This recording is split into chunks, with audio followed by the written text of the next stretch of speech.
Her mic, your microphone.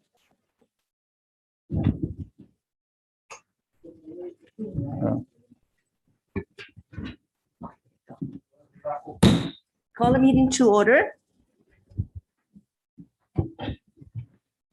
President say, Yes. Roll call, please, Danielle. President say, Present? Vice President Yu. Clerk Nishi, Present. Board Member Dr. Apodaca, Here. Board Member Mr. Beach, Present. Board Member Dr. Eugenio, Here. Board Member Dr. Rios, May I have a motion to excuse board member Dr. Olga Rios from closed section due to personal commitment. She So will moved. join us in open section. Second. Nishi. And all in favor, please say aye. Aye. Thank you. Now to report on closed section item. This evening, we will be discussing the following item in closed section. Conference with labor negotiator. Update on negotiations with ABCFT, AFSCME, CSEA, and on one matter. Second, public employee appointment, principal, elementary school. Conference and real property negotiator, 91 freeway expansion. Board clerk, do you have any public comment on closed section items? We do not. If none, I will move to closed section. May I have a motion to move and second? Move. Daniela, please roll call. Dr. Apodaca, Yes. Mr. Beach, Yes. Dr. Eugenio, Yes. Mr. Nishi, Yes. Dr. Rios, Mrs. Say, Yes, Mrs. Yu. Motion passes 6-0. thank you, Daniel. I think we need to turn off a microphone, right?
Say, Dr. Seelman, trustees of our ABC School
Oh,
I'm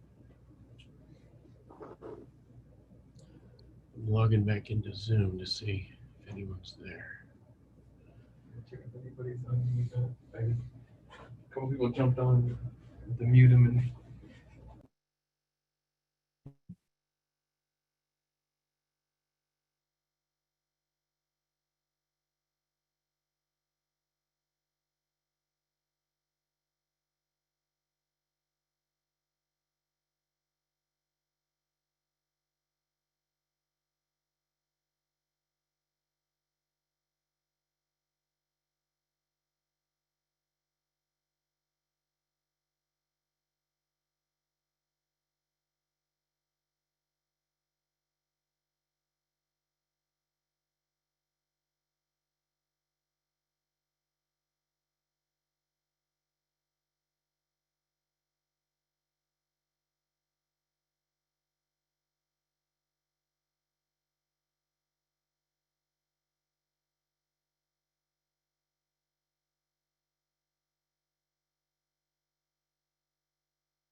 Now the board is back to an open section. I have a motion and second for move on the board back to the open section.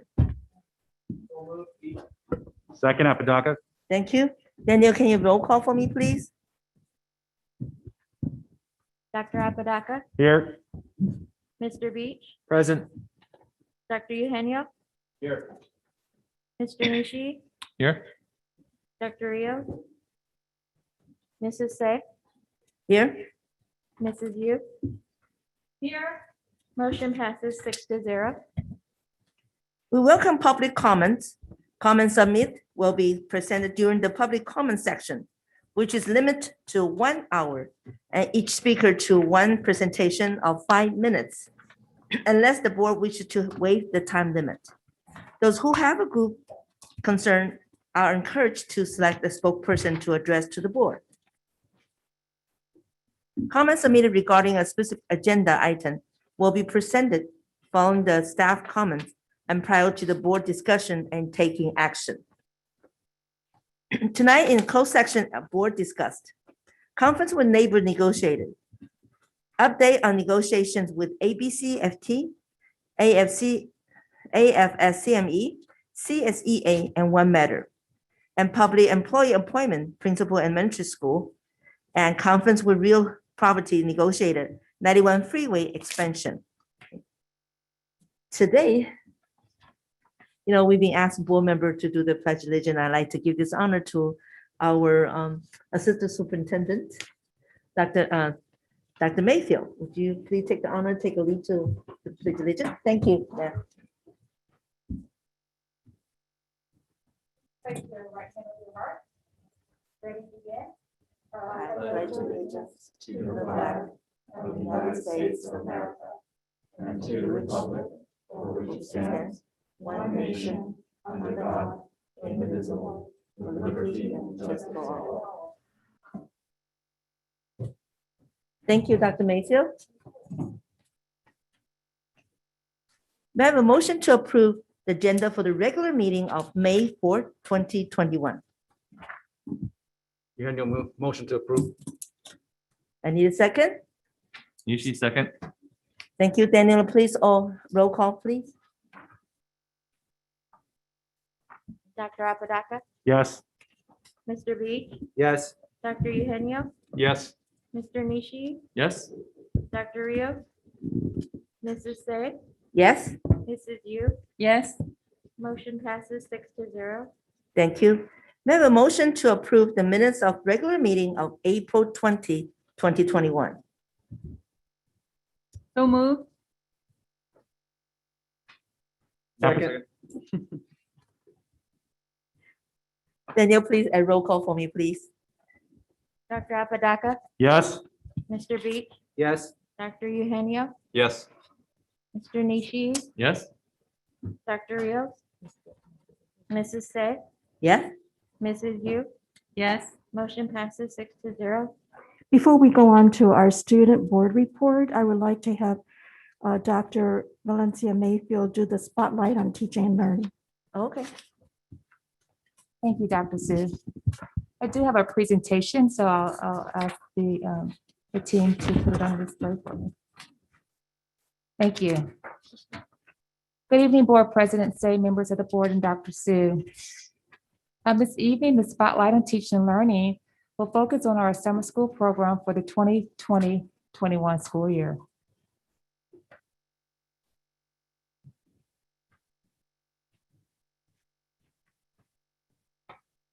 Thank you.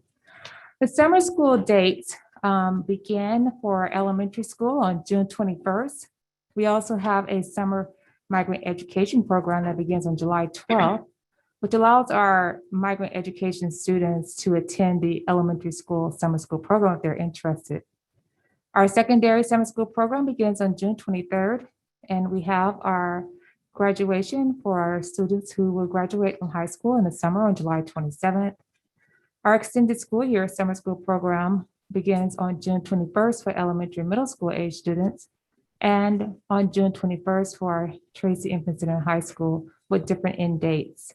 Our summer school program operates from 8:30 to noon, and this information will be available on our district website what parents can have information about the different summer school programs that we are highlighting this summer.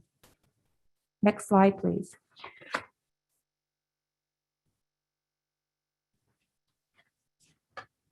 At the elementary school, we host about 1,000 students in our summer school program.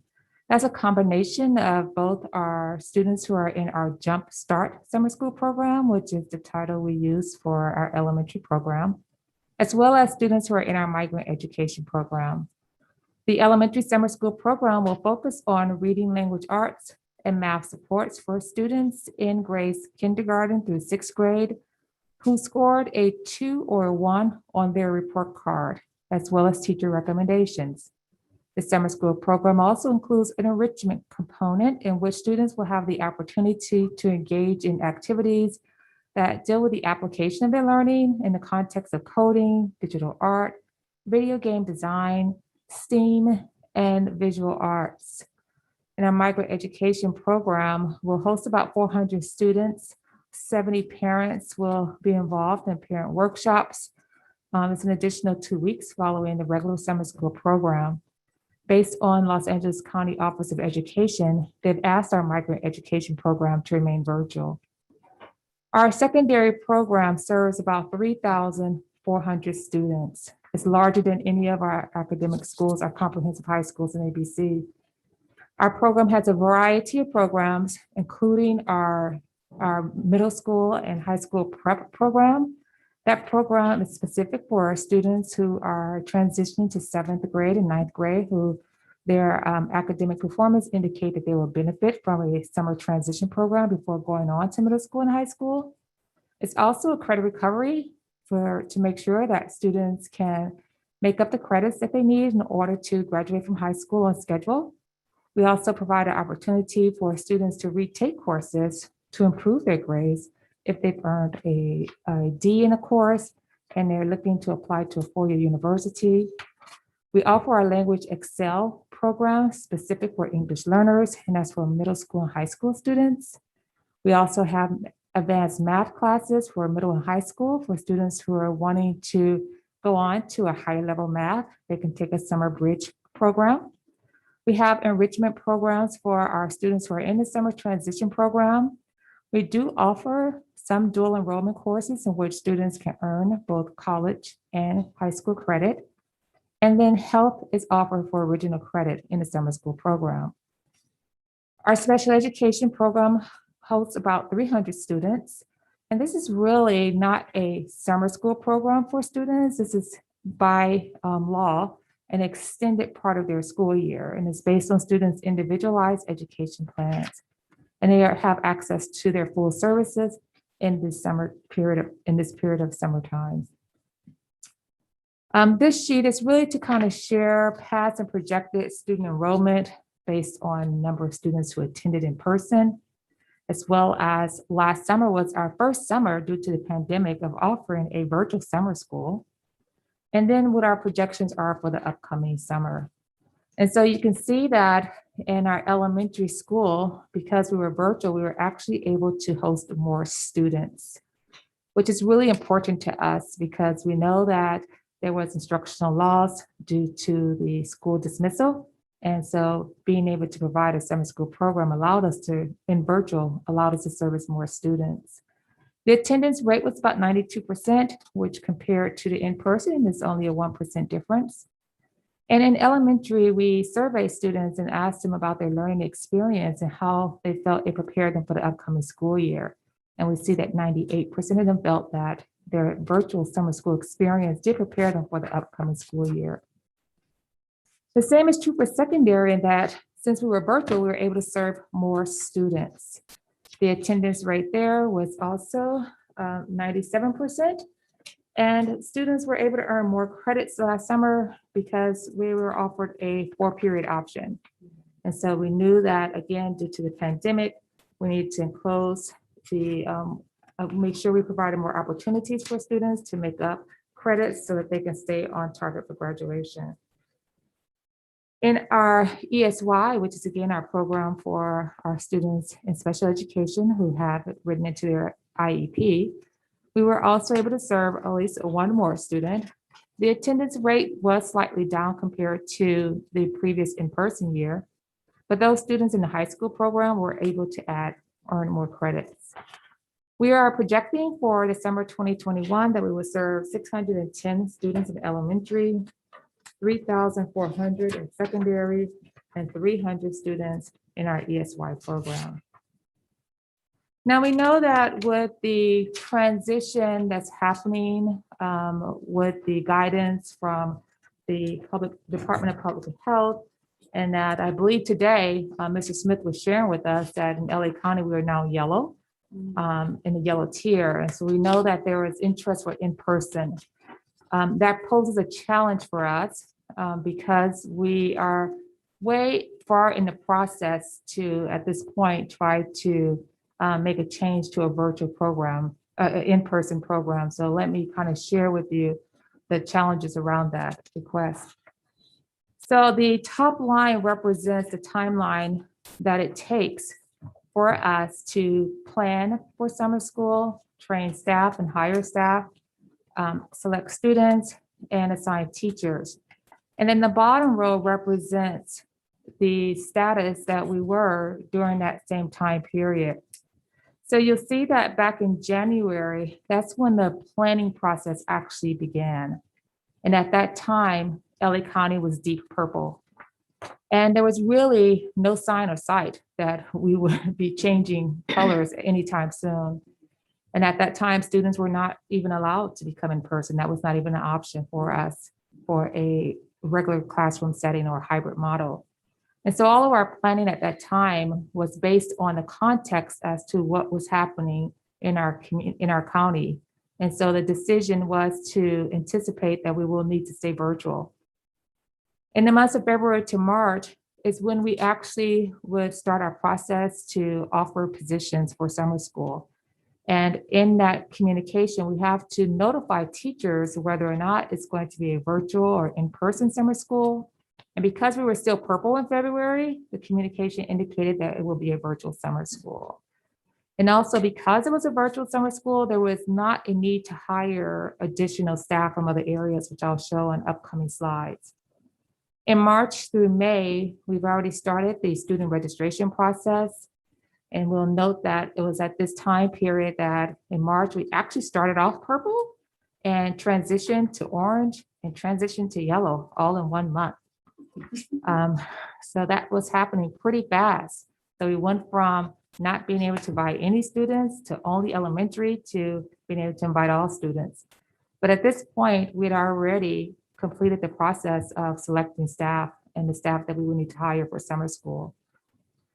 By the week of April 26, we'd already started assigning teachers their assignments for summer school. And as I indicated here, we were orange at that time, and I believe we are in the yellow today. So when we look at what the staffing needs were for virtual compared to in-person summer school, we find ourselves in a position that we don't have all the additional staff that would be needed to try and make a transition. So for example, TK to 12 general and special education teachers, we can serve more students with 179 teachers.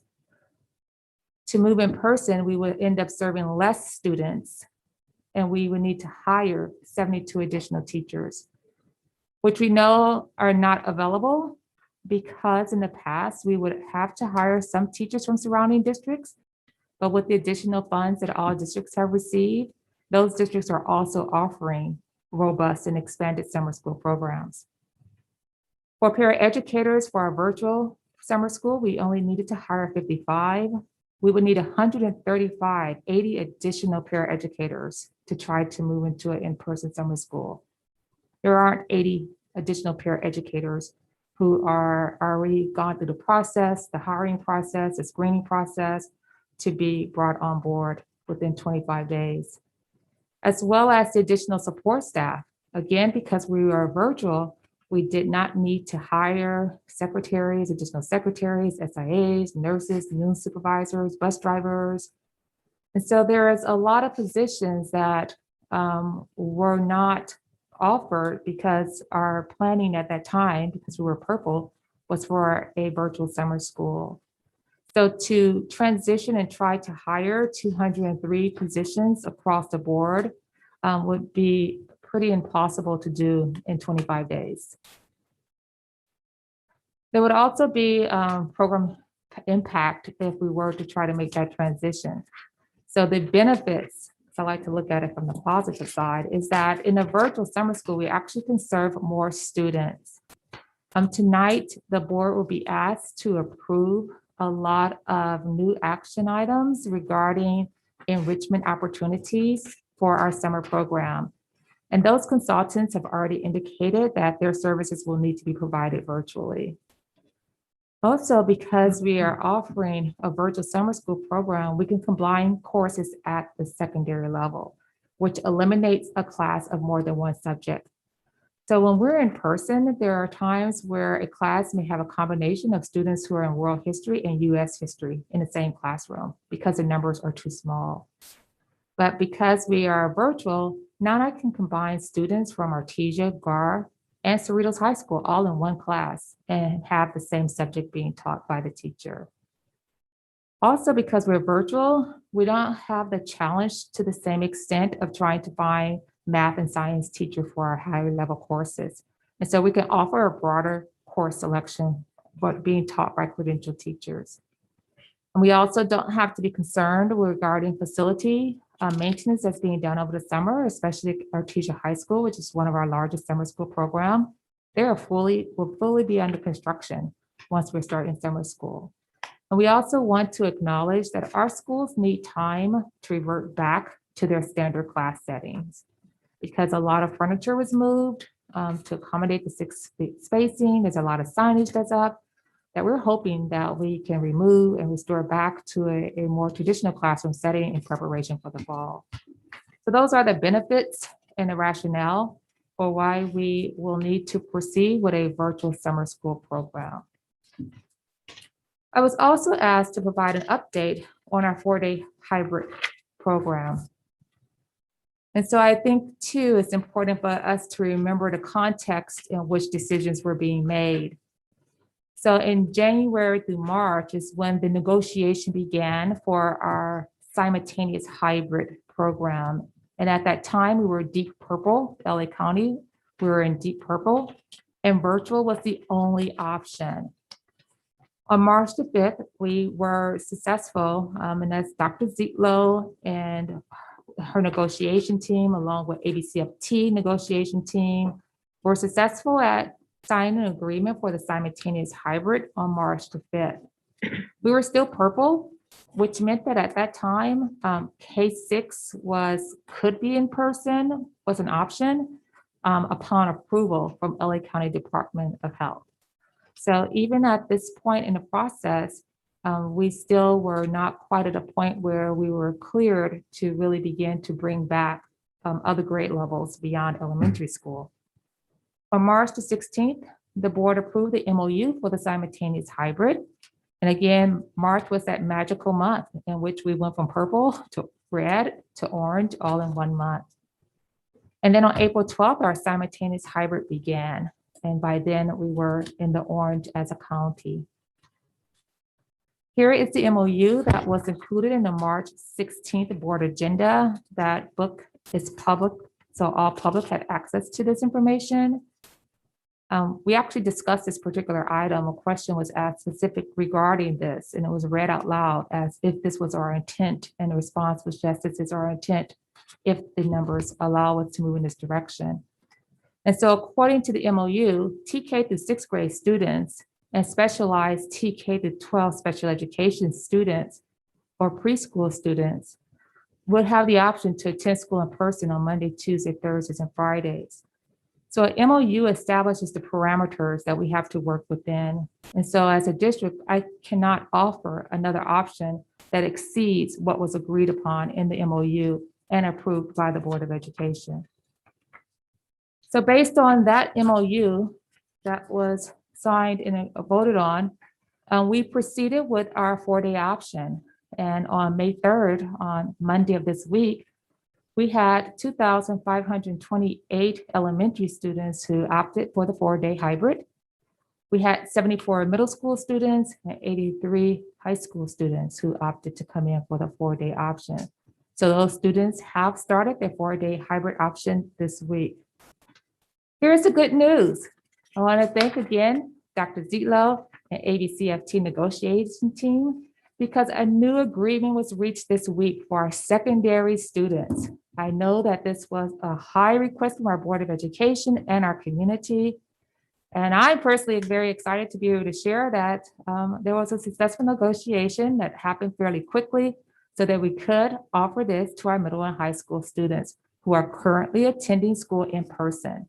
So once again, middle and high school students who are currently attending school in person will now have the option to attend school in person on Monday, Tuesday, Thursdays, and Friday. The process is going to happen very quickly. Tomorrow morning, the parents and guardians of students who are currently attending school in person will receive a notification of the 4-day hybrid option. We're asking that they respond by Thursday at 6 p.m. That gives us 1 day on Friday to know how many students we are preparing for over the weekend to come in on Monday for our 4-day option. So those families who select the 4-day option at the secondary level will begin school on Monday, May 10th. And we're very excited to be able to offer this for our students and for our families. Now I'll provide an update to the board as to how many of our families actually choose this 4-day option in upcoming Thursday notes. And that ends my presentation. Thank you. Now, do we have any questions, my colleague? Okay, I have Vice VP Yu, and second will be Clerk Nishi. Third will be Mr. C. Go ahead, VP. Thank Your you, turn. Madam President. Thank you, Dr. Valencia. That's so good news to hear that there was such a quick negotiation with the union to offer the 4-day, in person. That's great. So the summer school preparation has began in February already. January. January, okay. Mhm. Yeah, because I mean, so you were kind of projecting that, so for summer school, we're offering more like in person and also virtual. So in January, because we were purple as a county, it had been purple with no really since that we will be changing, all planning centered around a virtual summer school program. Okay. So this summer, it's all virtual? This summer is all virtual. Okay, so it's all virtual. This summer is all virtual. Okay. For the students, I mean, basically, there's been some learning loss because of the pandemic.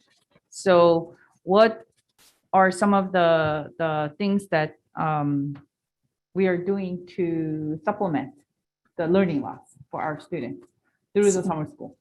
Thank you for the question. So we really rely on student data to identify what the instructional loss is for students, so we can target that instructional loss with specific curriculum.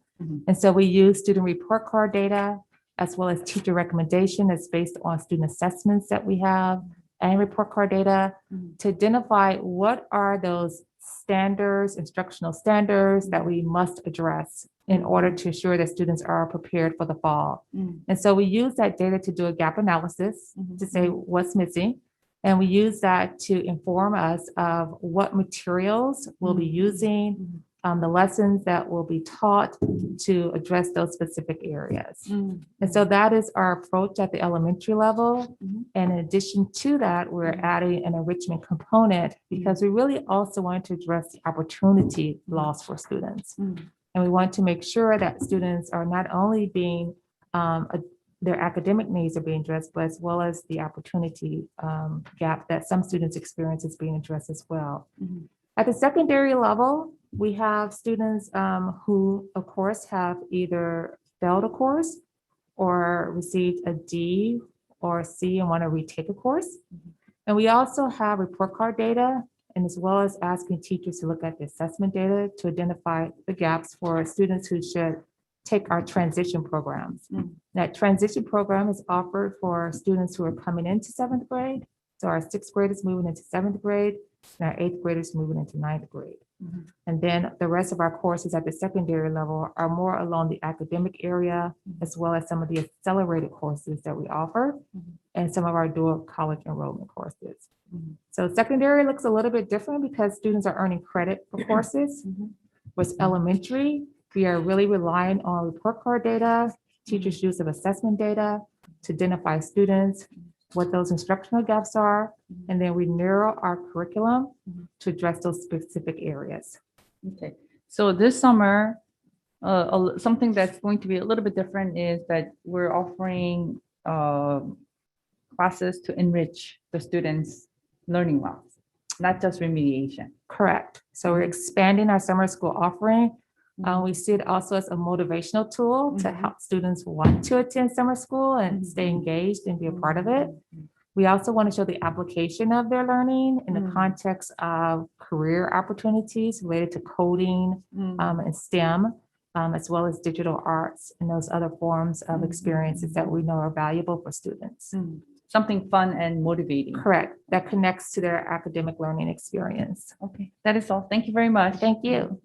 Go ahead, Mr. Ernest. I have a few questions. One is related to elementary. How come elementary ends July 9th rather than July 3rd for middle and high school? Their summer school program is more considered a jumpstart program. We recognize the age of the students. We want to make sure it's age appropriate. We also know that students need an opportunity to be children and to play. And so we want to provide that bridge for them, but we also want to create that space and that opportunity for them just to have some time where they're not in a structured school environment, so that they are better prepared to come back in the fall, more motivated and more excited about learning. So their program has typically run a little bit shorter. We also wanted to give time for students who are in our migrant education program to be able to attend both. And migrant ed cannot run simultaneous with a regular summer school program. They have to run separate. And so if you look at the scope of that time period now, it goes from June 21st all the way to July 23rd. And so what that does is it gives students who are in the migrant education program, it extends their summer school by 2 additional weeks. And so if we were to run the first one longer, then we would not be able to offer that 2-week extension, which is a requirement of our grant funding. But those, you're not doing the migrant education in Cerritos, right? The migrant education is primarily not. Well, we have students in migrant education across the district. Okay, all right. 'Cause it just seemed kind of short, that's all. So I think it's great that you were able to get to 4 days, and I know that was quick, and you had to listen to a lot of people calling and making many calls. So that's great that you can listen to us and we can get the union and them to agree to the same thing. It's a nice thing for them to do, to agree to all this. I'm kind of concerned about the summer school being virtual. I understand the challenges of having a virtual summer school. And I love the aspect where we're approving a lot of parts that's fun for summer, like the coding and all that thing. There's a lot of things on this agenda that it looks like it's going to be an engaging type of summer. I'm just kind of concerned for those students who were not doing very well during the virtual education. They were getting the D's and F's and obviously not thriving under that particular environment. I know there's some teachers and there's some kids like that who they just don't like to look at the camera and they're really bored. But I'm wondering how this more of the same virtual is going to change that dynamic in the summer. I know that they're going to have some fun classes, and that's good for advancement. So a lot of the good kids will go after that. But I'm wondering about those other kids. How are we going to be doing this virtual different than we did during the school year to make it so that they want to succeed? Because if it's more of the same, I think there's going to be a challenge in getting them caught up. Yeah, our approach is a little bit different. Students are more engaged in project-based learning type of approach, like reading theater, math games. So the whole approach to accessing the curriculum, the content is a little bit different in a very traditional school setting. And so it's centered around project performance tasks. So students have a problem that they have to solve, and now they're working on the math to help solve that problem. And so the whole approach to the academic component is a very different learning experience for students. And that's why I did share the previous year data to show that, we maintain strong attendance even in our virtual compared to our in-person. We were able to serve more students, and the students' response indicated that they felt it was preparing them for the fall. And so our data, when we compare in-person to virtual, that was the purpose of that slide, because we too are wanting to kind of look at that data and see, if this is adding to our program or if it's taken away. And so the challenge is, we know, and I can let Dr. Zitlo add to this, we know that we cannot hire 203 staff between now and the 25th. And so rather than to compromise the quality of the program that we've been working on since January, we would prefer to move in a direction that we've already invested in, we've already prepared staff in. I'm not questioning that. I'm Yes. just saying that, I'm not questioning the decision to go virtual. I'm just, it would have been nice to know a little bit sooner in the process, because I know you've been doing this since January, and I know you guys have been really, really busy.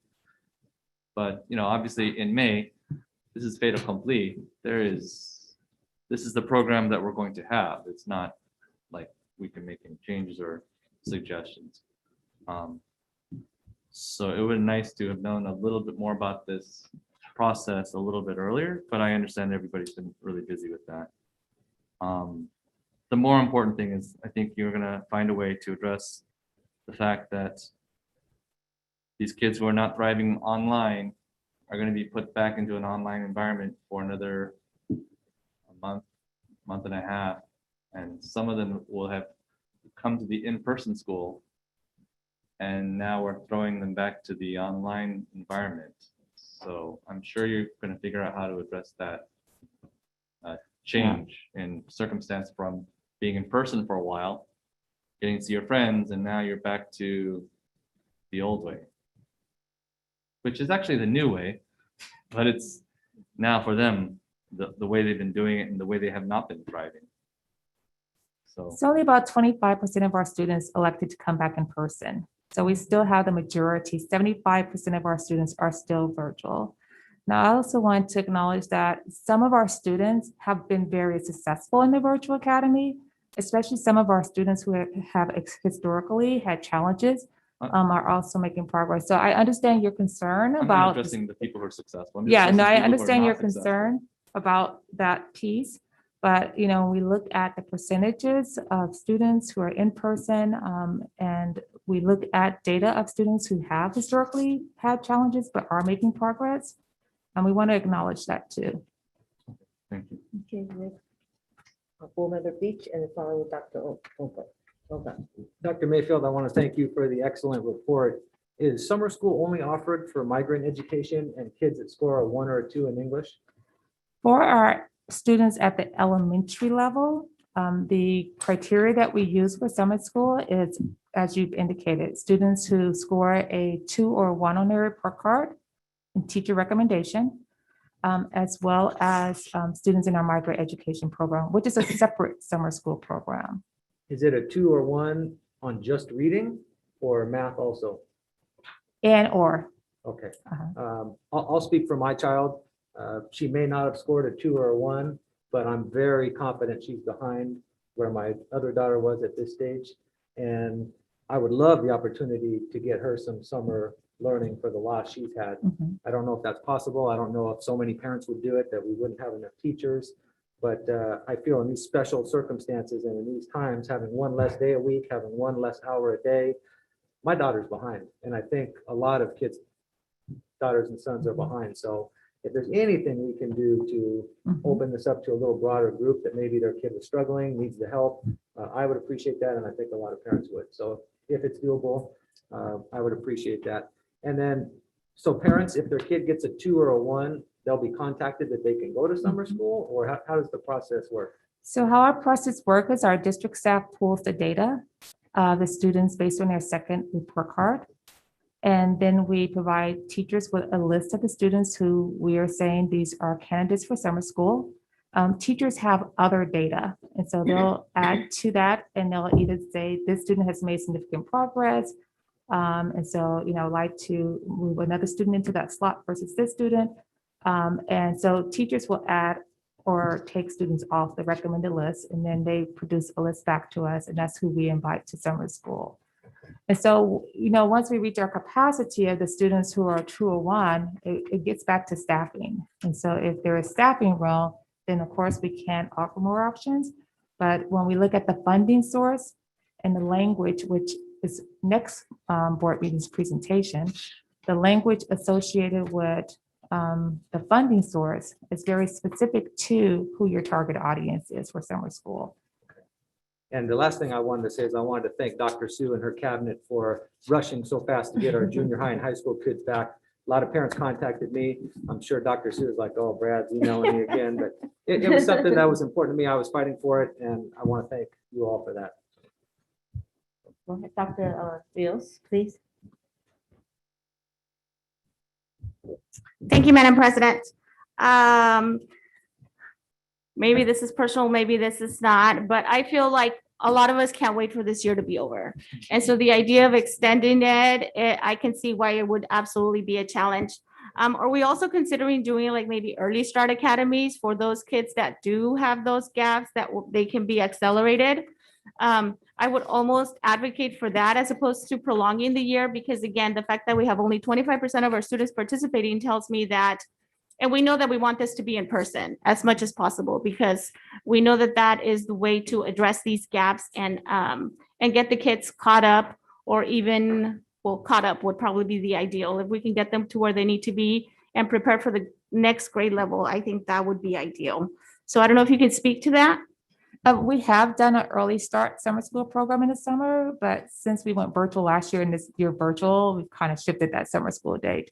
So when we have it in person, the concept that you describe is consistent with the practice that we've done at the elementary level for the early start. And that's why the name Jumpstart was used, because it was actually jumpstarting them for the next school year, because it came closer to the opening of the next school year.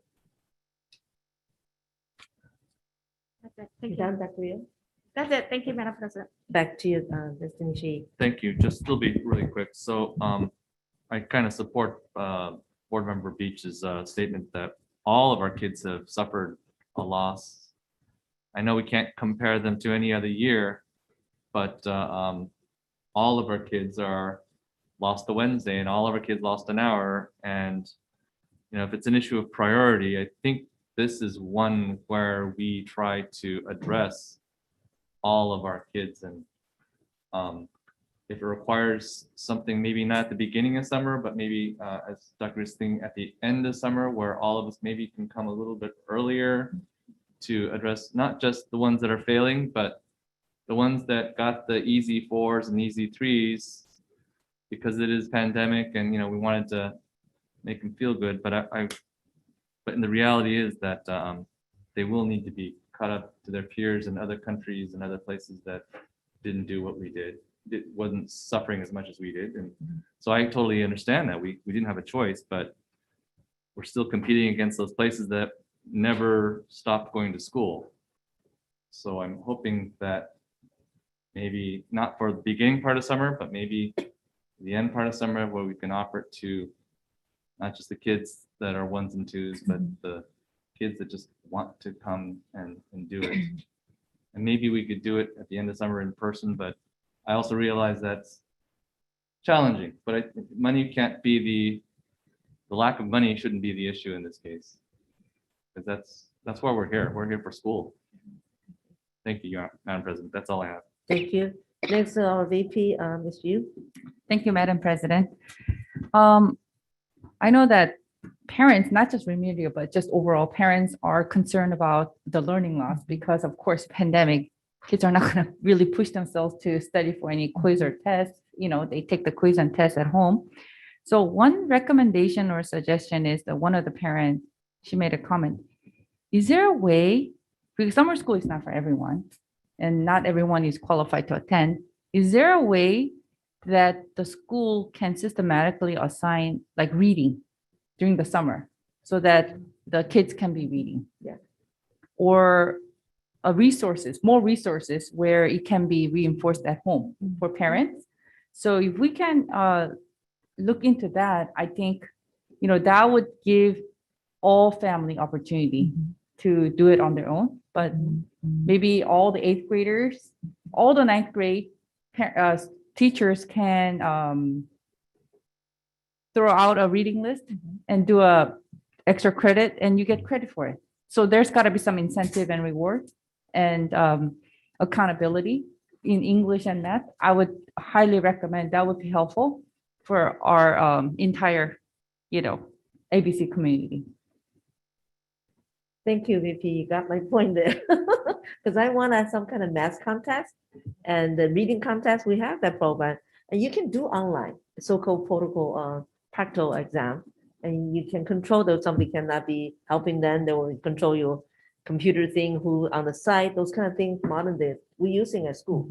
So that's really be a great idea during the summer. You can push them math, reading, and what else we have before our school. We have so many programs during the week school time that can be helping the student to, instead of lost education, they gain the education through other way.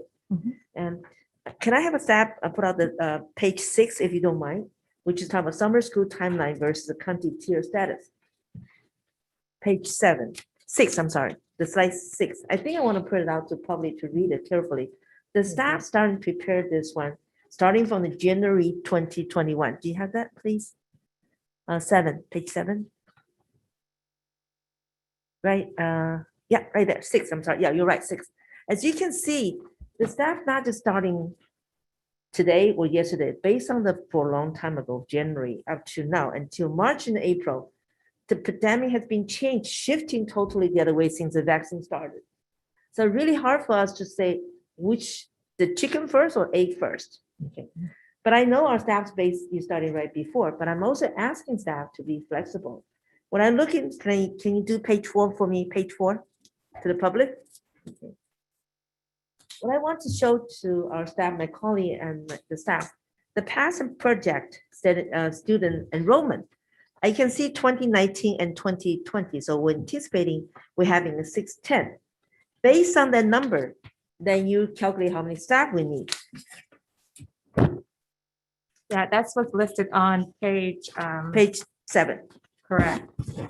But your prediction, remember our prediction was more than half, hopefully, when we change to in-person education, hopefully we can get 50%. But we do have a short staff issue. We also have a staff personal issue. So that created a lot of issues during our in-person education for the last, from May. Well, our staffing projection was based on the second report card. And so we had that information back in early March, I think. Right. And so that's where we made our projection. So the anticipation number on page 4, which is, summer 2019 and 2019, I calculate out with a 610. If I only get 27% off of that, 26% what we have right now, anticipating the in-person education for this coming May. That's why we merged to 4 days in-person education, because we don't have that many people come back for in-person. What if out of the 610, we only get 158 students, the way I'm calculating 0.26%, I'm just saying in case. We have to have a second plan for that. We don't have that many people to come back for even the virtual. Is there any other way? Because we don't need that many staff, so our staff should be enough cover those in-person education if we don't have many students come back. What do you think? Do we have the second plan for It's a little bit different for summer. that? So if you go to slide 7, there's on that third row there, when I talk about the support staff, we have not even flown or hired staff in a lot of those positions. And what we also know is that there is a shortage. Even if we were to fly, we would have a challenge of even hiring and filling those positions in the amount of time that we have. And so it becomes a staffing piece. And so then instead of providing more offers, serving more students who need summer school, we have to serve less students to accommodate it at this point. So our whole staffing here was based on our student data and our projections. And What so, about if and we because we're offer- purple, we did not fly positions. What if our projection number is way lower than we were anticipating it? So what is our plan for that? So we're already starting the process of inviting students in to our school. So if you go back to the slide that you were referring to, so by mid-May, we'll have that data. So by that point, we are probably about 15 days before school ends, and we're finding ourselves in the same position, trying to hire a lot of spots that were not even offered. The 179 virtual staffing that we have right now, 179, are those regular full-time people or a lot of the sub teacher? Those are, you want to add to Dr. Dillon? So those will be our own teachers who have applied for and want to teach in the summer. The challenge we typically have with summer school is many of our teachers who do teach summer school will, but we have a lot of teachers who, what they teach is it's taxing. They will take a break in the summer. And so typically we work beginning in February to find other people, substitutes, new people coming out of college that are interested in teaching summer school to try and fill. Particularly, we struggle with our math and science positions. So by doing this, we know that the caliber of teacher happening in summer school will be our own quality ABC teachers. I understand because I'm a teacher too. Full-time people wouldn't want to teach you summer, want to take a break. I think Dr. Rios agree with me that. But my question is, the 179 staffing, do you have to sign a contract with them? They only teach in person? I mean, they only want to teach virtual, or they can also teach in person, just in case the plan to change. So when we flew the positions, we flew them as a virtual because we were in deep purple. So if we were to make that change, it's possible that the teachers who have said they're interested would back out. That is a Okay. possibility. Go ahead, Dr. Rios, I'll save myself questions. Dr. Rios, go ahead. Then So after that will be. We know that there's a lot of high quality programs out there. Have we considered contracting out? So we have explored contracting out with other agencies for just our extended day programs and our ACES program. And so unfortunately, due to the pandemic, a lot of agencies had to also let go of staff. And so what they've shared with us is that they would need about a 3-week time period to onboard their own staff, meaning to rehire staff, to take them through their hiring process, to take them through their own training and get them prepared. And so again, we find ourselves back into that same window of time period where we're within 25 days of school. And so we've explored that option for other things, and we just realized that we also have our own vetting process that we would want them to go through as well. I mean, we have some national programs. Does this include programs like Sylvan and a lot of those other quality educational programs? So the programs that I'm referring to are really the local ones that we have been working with already and already have a established partnership with. Okay, go ahead, Clerk McKenzie. Real quick. So if, No problem, no if in the middle of May, we don't have the projected enrollments, I'm hoping that we could offer it to for elementary school at least, offer to a larger group. And hopefully there's authority that you have to do that. So if the projected enrollment by mid-May is far less than you expect, you can offer it to a different cohort of individuals. Yes, we would have to consider the funding source because again, there is criteria language associated with the various funding sources. And so it may require us to look at a different funding source to expand beyond the students who have data that reflects instructional laws. And so that's the piece that we would have to look at. But if we have the staffing, then we want to fill those slots. So as long as there is staffing, we want to make sure that we're at capacity with the staff that we have actually committed to and gave assignments to. So yes, we can fill those, but I'm just trying to be very clear on it. We're going to be talking about the funding at the next meeting. And when we talk about the funding at the next meeting, you'll hear some of the criteria that's required regarding the target student populations for those funding sources. Right, I thought it was like if they're getting ones and twos, I didn't know that that was connected to the funding source as well, but Yeah, because it talks about learning mitigation. So it's speaking specifically to students who have a demonstrated instructional loss, or learning loss is a term that they like to use. And so that is the language that's used in identifying students who will benefit from these funds. I was just thinking that all kids have suffered a learning loss, so all of our kids would qualify under the terms of that definition, but all right, well, just so long as we can consider that if we have low enrollment, that people who didn't get ones and twos, maybe they got threes and fours could be also participants. It may be hard to get people at the last minute to do that, but it'd be a really big shame if we hired all these people and we had a bunch of empty seats. And I was also wondering if we had, like, we was talking about Plan B. What is the Plan B that our staff plan to do in case, like, board member Nishi and Dr. Rios mentioned about what we don't have the many participants come back for even virtual. So what is our plan to do? And is any possible we can go back? I don't want to scare the teacher out, okay? Can we do a resurvey again, to survey again with them?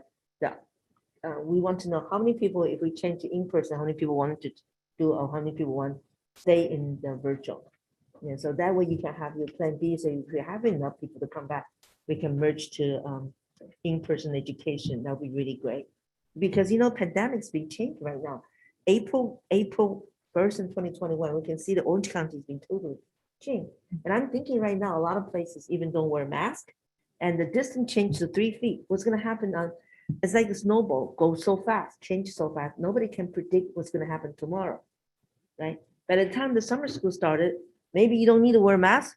I can go learning house all the time I want to, or, and those have been changed. Then we have to make some change, and we have to make some plan to meet that change. And I'm asking staff, you can set it up Plan B, that we really appreciate it. I know it's tough. I know you've been working hard. Actually, I like to have paid come out to show to the public to let the people know you folks starting actually not just today or yesterday plan is set up this plan summer school. You're starting on January 2021 already.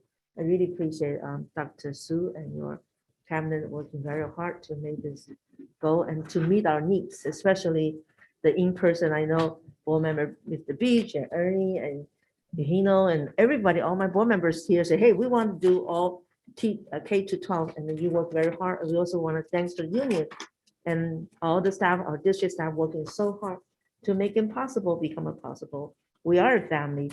So I'm asking staff to do the Plan D for us that we really appreciate, just in case. Yes, Dr. Eugenio? Yeah, I'd like to go off on what President Say said also, to consider in person, especially for our special education children. I see some of the services that you're providing are adapted PE, occupational therapy, and physical therapy as well. These are very difficult to provide virtually. A lot of these students, I'm sure I don't have to let you know that they're kinesthetic learners. They have to be touched, they have to be shown. So I'd like to see if you can consider in person as well as a Plan B. Beautiful. Thank you. We'll definitely take all of those into consideration. Thank you, Dr. Mayfield. Appreciate your hard work. And no, I forgot one yet. Any other questions so far? If none, we have to thank you, Dr. Mayfield. Next one's our very important one, a student board representative. And we have two students from Winnie High School. One's Anika Federola, and the other one is Maxon and Garcia. Now the floor is yours. Hi. Good evening, President Say, Vice President Yu, distinguished board members, Superintendent Dr. Su, and cabinet members. My name is Maxime Garcia. And I'm Nika Fedorova. Thank you for allowing us to speak on behalf of Whitney High School. Starting off in February, we had a month full of events. The whole month long, we celebrated Black History Month, which was led by our Young Black Scholars Club. They hosted numerous meetings and collaborations with other clubs to highlight the beauty of Black culture and the importance of Black history. Within the same month, our school collaborated with GAR, Cerritos, and Artesia to host the first ever District Spirit Week with a fun Avatar: The Last Airbender theme to promote high school unity. Lastly, Winnie had a club refresh, which gave all clubs the opportunity to recruit new members and showcase the amazing activities they held in the first semester. In March, ASB was extremely excited to host our first ever fully remote talent show. It premiered on YouTube and caught the attention of almost 6,000 viewers. Students sent in their acts that ranged from classic singing and instrumental acts to the creativity of dancing with the basketball. We even had an art portion to showcase photography and other forms of two-dimensional art. At the end of the month, we were finally able to turn some attention to the seniors. We seniors have not received much this year, so we organized a week recognizing our senior class, focusing on reminiscing memories at Whitney and bonding virtually before we leave for college. Recently, sports have finally started again, and our athletes are having lots of fun and success. Just last week, boys volleyball, girls tennis, and both varsity basketball teams defeated Oxford. We are especially proud of Whitney girls tennis, who went undefeated the whole season and ended off as league champions. After a spring break that everyone definitely needed, Whitney Drama premiered our virtual play Deranged Derang. Our beloved drama teacher and activities director, Mrs. Jody Improda, is retiring this year with the class of 2021, and we were glad we found a unique way to celebrate her immense effort and legacy at Whitney with one final performance. Students have also been in the process of preparing for AP testing, which officially began today. We are wishing our fellow classmates the best of luck. One of the most major events that has happened was the return of students to campus for hybrid learning. Students were excited to go back because after more than a year of isolation, they were looking forward to reconnecting with peers and teachers to improve both their learning experience and their mental health. However, since the beginning of in-person learning, students have not been able to effectively collaborate and interact in person like we expected to, due to very small class sizes that caused many students to have singleton classes and be sent to a learning hub. Being sent to a learning hub defeated the purpose of hybrid learning, since students essentially sat quietly in a room, logged onto Google Meets instead of interacting with students and other teachers. We are extremely happy to hear that all students attending in-person hybrid now have the opportunity to go back to school 4 days a week, since that was very highly requested amongst the students going back and will greatly improve the educational and interactive experience of hybrid learning. The seniors who have had an extremely tough year, losing not only senior traditions, but an entire normal school year before the next chapter of their lives. We see that the district is treating Whitney High School and specifically our seniors with equality instead of equity, giving us the same treatment as other schools instead of what we need and what will best fit us. Although we are extremely grateful to have an in-person graduation, we have the same limitations in guest numbers as other schools more than twice our size. Cerritos High School has a graduating class of 557 seniors, while Whitney's class of 2021 is 168 people. Both schools will be holding their graduation at Gar High School, and while Cerritos is allowed to have that stadium filled with over 1,600 people, Whitney is only allowed to fill the stadium with 504. While we understand the district's effort to provide equality among the schools, we ask that you factor in Whitney's small population and instead provide an equitable solution of allowing us the same total of over 1,600 people like the other schools. As representatives of 1,000 plus students, we respectfully ask that the district considers the uniqueness of Whitney's situation. The students and faculty are doing their very best to keep spirits up in this difficult year, but we need your help and support in improving the experience of our students, as well as giving the seniors the best possible send-off from a school they hold close to their hearts. Thank you so much. Thank you. Well, first of all, I want to congratulate Mrs. Importa. Actually, I spoke to her. I know her almost 20 years, over 20 years, and my kids all love her. So it's just sad that we are missing such a great teacher here. And I believe her daughter's also teaching our school right now, also in the arts area. Yeah. Right? That's a good thing. Yeah. Do you have any comment on that? We have a VP, Ms. Yu, go ahead, and then following with the Ishii. Thank Go you, ahead. Nika and Maxime. I mean, you guys did such a great presentation. So lively and energetic and so positive and proud of your school. That is just a wonderful presentation. Thank you very much and very informative. And I also want to commend you for all the activities at school through virtually. And it seems like your clubs are getting started and recruiting students. And I think that's just a wonderful thing because you need to reach out. We need to reach out to those students who are sort of hesitant, but once you reach out and they're included and involved, they get excited. So keep up the good work and congratulations. You guys are going to have a ceremony, very exciting ceremony tomorrow, right? The groundbreaking of the, Yeah, Grumble. yeah. So congratulations. You're going to have a brand new school in few years, right? Maybe less than 2 years. So congratulations. And again, thank you, Nika and Maxine, for your wonderful presentation. Go ahead. Yes, so thank you for the great presentation. So what I really like about the presentation, I know these kids from when they were real little too. They don't just give us the news. They also do what representatives really do in real life, which is represent and provide a statement and a position of what they need at their school that's different and unique. So that way we know as a board, the students' needs and specific desires. So I really commend that aspect of your board report. And that's it. Thank you. I also want to add another things that we heard you about the student. We only had one student or two students have to sit quietly log into class online instead of in person. We heard that. We acknowledge that. I also see that you're talking about when you have 504 and still on the stadium issue. I think our superintendent will follow this up and I'll give you guys a report back to you guys. Okay. We heard you. Okay, Thank now you so much. you're welcome. We'll try, but you know what? No promise here. Wait, we can promise. We're the board. We are the board, but I know, but still we have to work with the staff, Yeah. together, see how's manpower, how can we do that, provide that, okay? Just want to let you know. So the next one's our superintendent report. Well, thank you, President Say. First of all, I want to thank Nika and Maxine for a great report from Whitney High School tonight.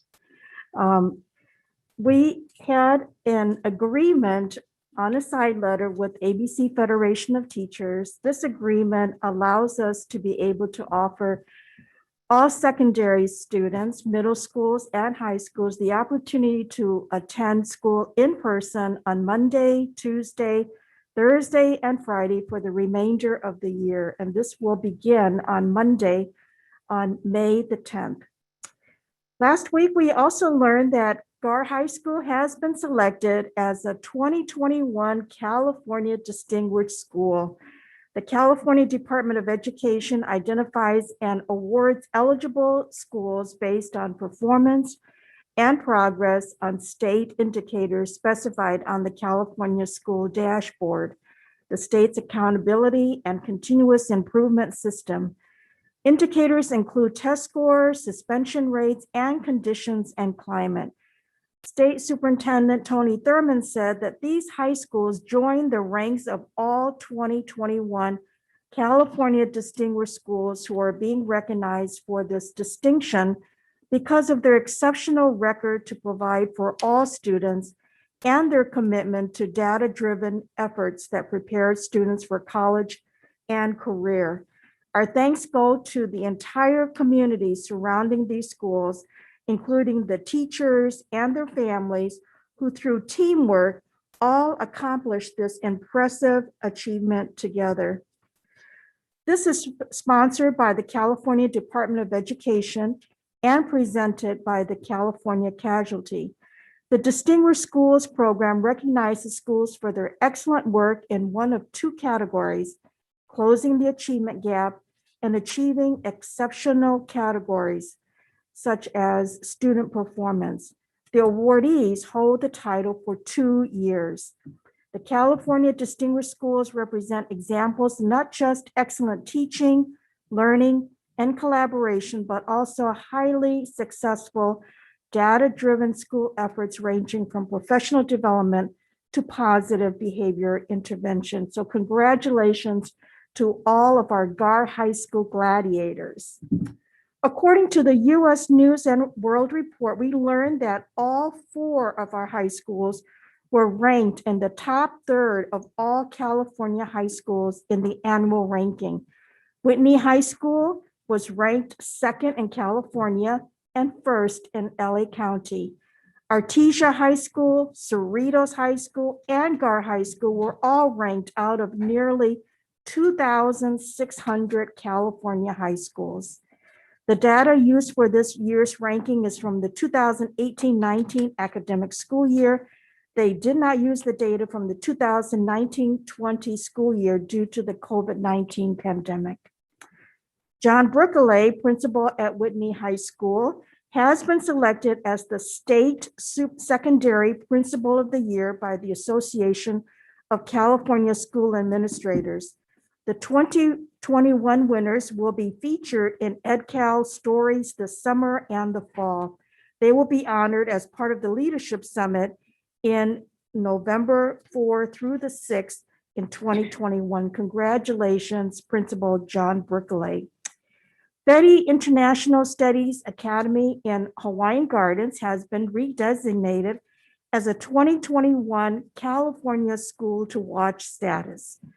Betty Academy was first recognized as the school to watch in 2015 and was redesignated in 2018. We're all very proud of the students and staff at Betty Academy. To be redesignated twice as a school to watch is simply a great honor. A number of us were able to participate in the Schools to Watch program on Wednesday, April 21, where Principal Denise Macias picked up the School to Watch award. Board member Clerk Ernie Nishii remains the delegate to the CSBA events this year. On Monday, April the 26th, I presented to the seniors in the virtual teacher track program at Cerritos High School. They showered me with thank you cards following my presentation. Many will become teachers in the future. Cerritos College K-12 Partnerships was held on Tuesday, April 27th. I was pleased that President Sophia Say, Clerk Board Member Ernie Nishii, and Board Member Brad Beach were part of this 2-hour meeting. We recognize these past 2 years have impacted our programs with Cerritos College, but we are able to maintain the dual enrollment programs and our CTE classes. On Wednesday morning, I attended the Stop AAPI Hate with Dr. Barbara Kim, who works at CSU in Long Beach. There were over 300 participants as part of their professional development day. We were in breakout rooms to discuss an incident that impacted our lives. We held our district leadership enrichment academy meeting on Thursday, April the 29th. District principals and district staff joined together each month to share best practices.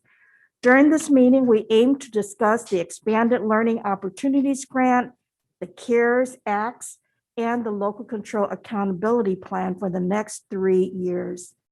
In the evening, Ray Gear, Rebecca Michelle Macias and I presented at the School Employers Association of California, or called SEAC. We will discuss our collaborative leadership practices that have been in place for over 20 years in our district. On Friday morning, we met with ABCFT to discuss the Expanded Learning Opportunities Grant, the CARES Acts, and the Local Control Accountability Plan for the next 3 years. They provided input into these plans, and we are making considerations for them. On May the 3rd, I visited Tracy High School with Principal Ricardo Brown. Many of the same features in all of our schools were noticeable at Tracy High School. I visited the teen parent program, the green room where special features are presented to the students and their families, as well as many classrooms. Tomorrow, there will be a groundbreaking ceremony at Whitney High School. It will be held at 10 o'clock, and I know some number of you will be there with us. I hope that board members will also attend in person. Following the groundbreaking ceremony, I will do a video for the seniors at Whitney High School. It's been a challenging year. I hope that my video will make a difference for the seniors at Whitney High School. This Friday, I will be visiting, excuse me, I will be visiting Whitney High School to congratulate Principal John Brookele, as well as visit the students in their classroom. And this concludes my report, President Say. Thank you, Dr. Su, for your update, our school district, all the information, really appreciate it. I know our representative from the ABCFT president, Mr. Ray Gears here, but he has not, he just texted me, he is not gonna give any report, but thank you, still be here though. Our next employee representative is from the CSEA, the president, Rebecca Michelle Marcies. Ms. Marcia, are you there? Oh, I saw your fancy glasses there. She must unmute. You're still here. Yes, I am. I'm here. I like this. Oh, yeah, I need them because, I'm on the computer all the time. So, No problem. but I'd like to address the board. Good evening, President Say, Dr. Sue, and trustees of our ABC School Board. I come before you tonight to ask that you support classified staff in the same way you have provided support to our union brothers and sisters in ABCFT. As I did at the last board meeting, I come to you again tonight with sound reason, professionalism, and the utmost respect for all of you, and to educate those who may not be completely aware of the many ways we keep our district, our students, and our community moving forward. All classified staff employees have gone above and beyond their work responsibilities to keep our students and our community educated, safe, and healthy to the best of our ability. Our classified staff had to learn different ways to support teacher instruction. Our classified staff has had to support our union brothers and sisters who ensured that our community's nutritional needs and our students were met and they didn't go hungry. Our classified staff was out in extremely hot weather to ensure that commencement ceremonies were done in a way that would honor our graduates and made their parents feel celebrated in a time where celebrations were not considered by our state or federal government or the CDC to be acceptable or safe, and it was done in compliance with all of their requirements. The ABC classified staff has made sure to keep student safety the paramount consideration when sanitizing and ensuring that students have operational devices in their possession. Sanitizing has also been one of the most essential pieces to caring for our students, and we are grateful to all of our AFSCME brothers and sisters for their work, because without them, we wouldn't have the disinfectant cleaning methods which are required, nor will we have any of the plexiglass barriers installed in order to keep students, staff, and the community safe while conducting district business, school business, our business. Our classified staff in the technology department has worked long hours supporting our teachers and the administration with all the needs required to make sure that all students have the technology needed to learn. And if one of them breaks, we replace it or repair it. But it's all done expeditiously because we all understand that a day without a device is a day without learning. Our classified staff are in each and every site and district office, touching the lives of our students and its community. And we have been doing so with professionalism and grace from the beginning of these very difficult and frustrating times. Our classified staff have been the constant here in ABC. Our classified staff has made teaching safely our mission, but with all due respect to our union brothers and sisters in ABCFT, the district could not have done it without our classified staff. Being a union leader means you work to get what is fair for your members. And that is what we ask of you today. Only what is fair. To my fellow union brothers and sisters, I ask that you consider what is right and what you would do for your leadership. When my union brothers and sisters receive a fair shake at the table, I am not resentful, quite the opposite. I am elated at the fact that management is aware of their worth. So I ask you tonight, what is our worth? I'm only asking for a fair shake. Consider all that your classified staff has done to help you be an even better district than the amazing one you are. Thank you. Thank you, CSEA President, Ms. Michelle Marciers, and our board heard your concerns, and we acknowledge, and we also greatly appreciate. Please relay the message to the staff. Thank you. Next is the president report. This week is a very special week. I'm going to skip my report about the past 2 weeks, and instead I'll dedicate my time to our teachers, to our staff, and my colleagues. Thank you for your dedication to our students. Thank you to all of our teachers, AFSME, CSEA, and our district staff. Your hard work and efforts are acknowledged, and we are greatly appreciate. I am too. This week is a Teacher Appreciation Week and National Teacher Day. I want to share some facts about this week and the day with the community. Since 1984, the week-long acknowledgement happens on the first full week of May every year, with the National Teacher Day on Tuesday of that week.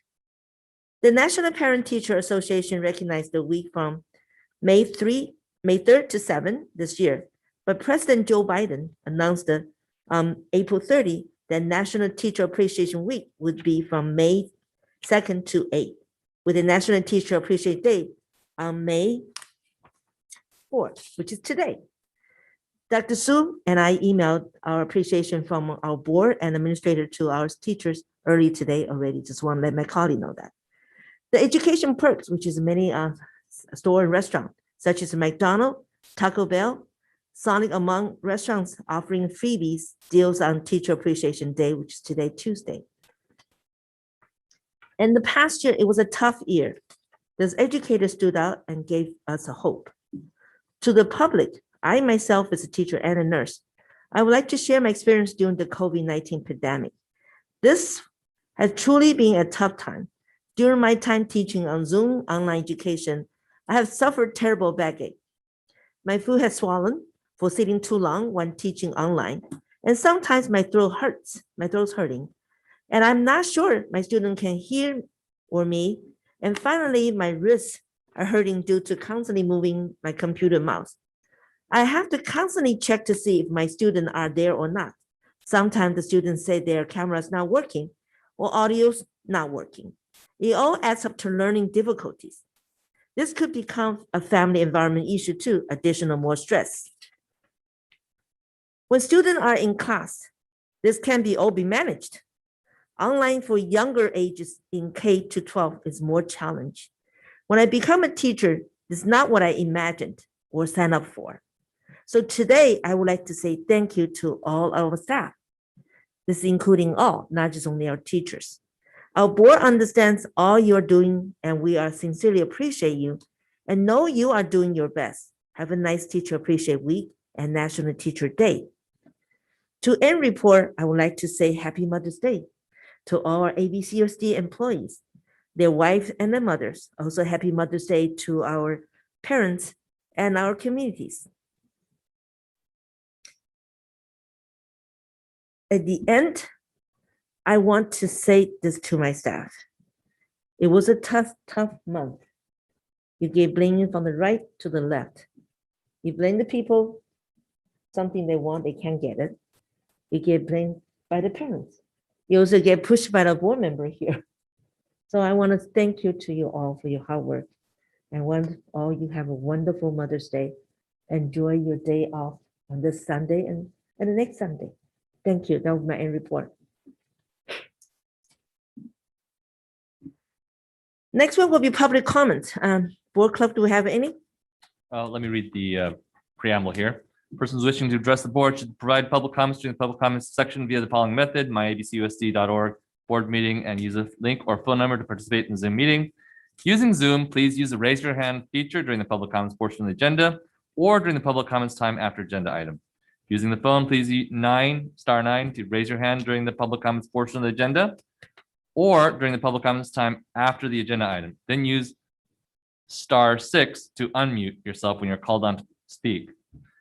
Comments will be presented during the public comments section, which is limited to 1 hour, and each speaker to one presentation of 5 minutes, unless the board wishes to waive the time limit.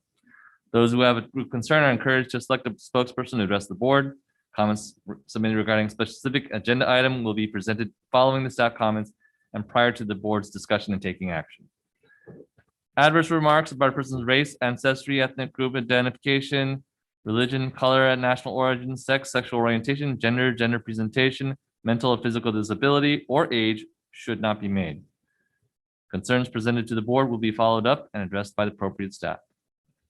Mr. Smith, how many do we have? We currently have 5 hands raised. Thank you. And the first speaker this evening is Shalini.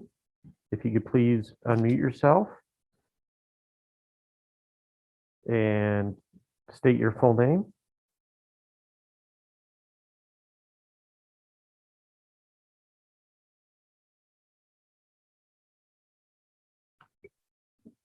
The person identified as Shalini on Zoom, please go ahead and unmute yourself.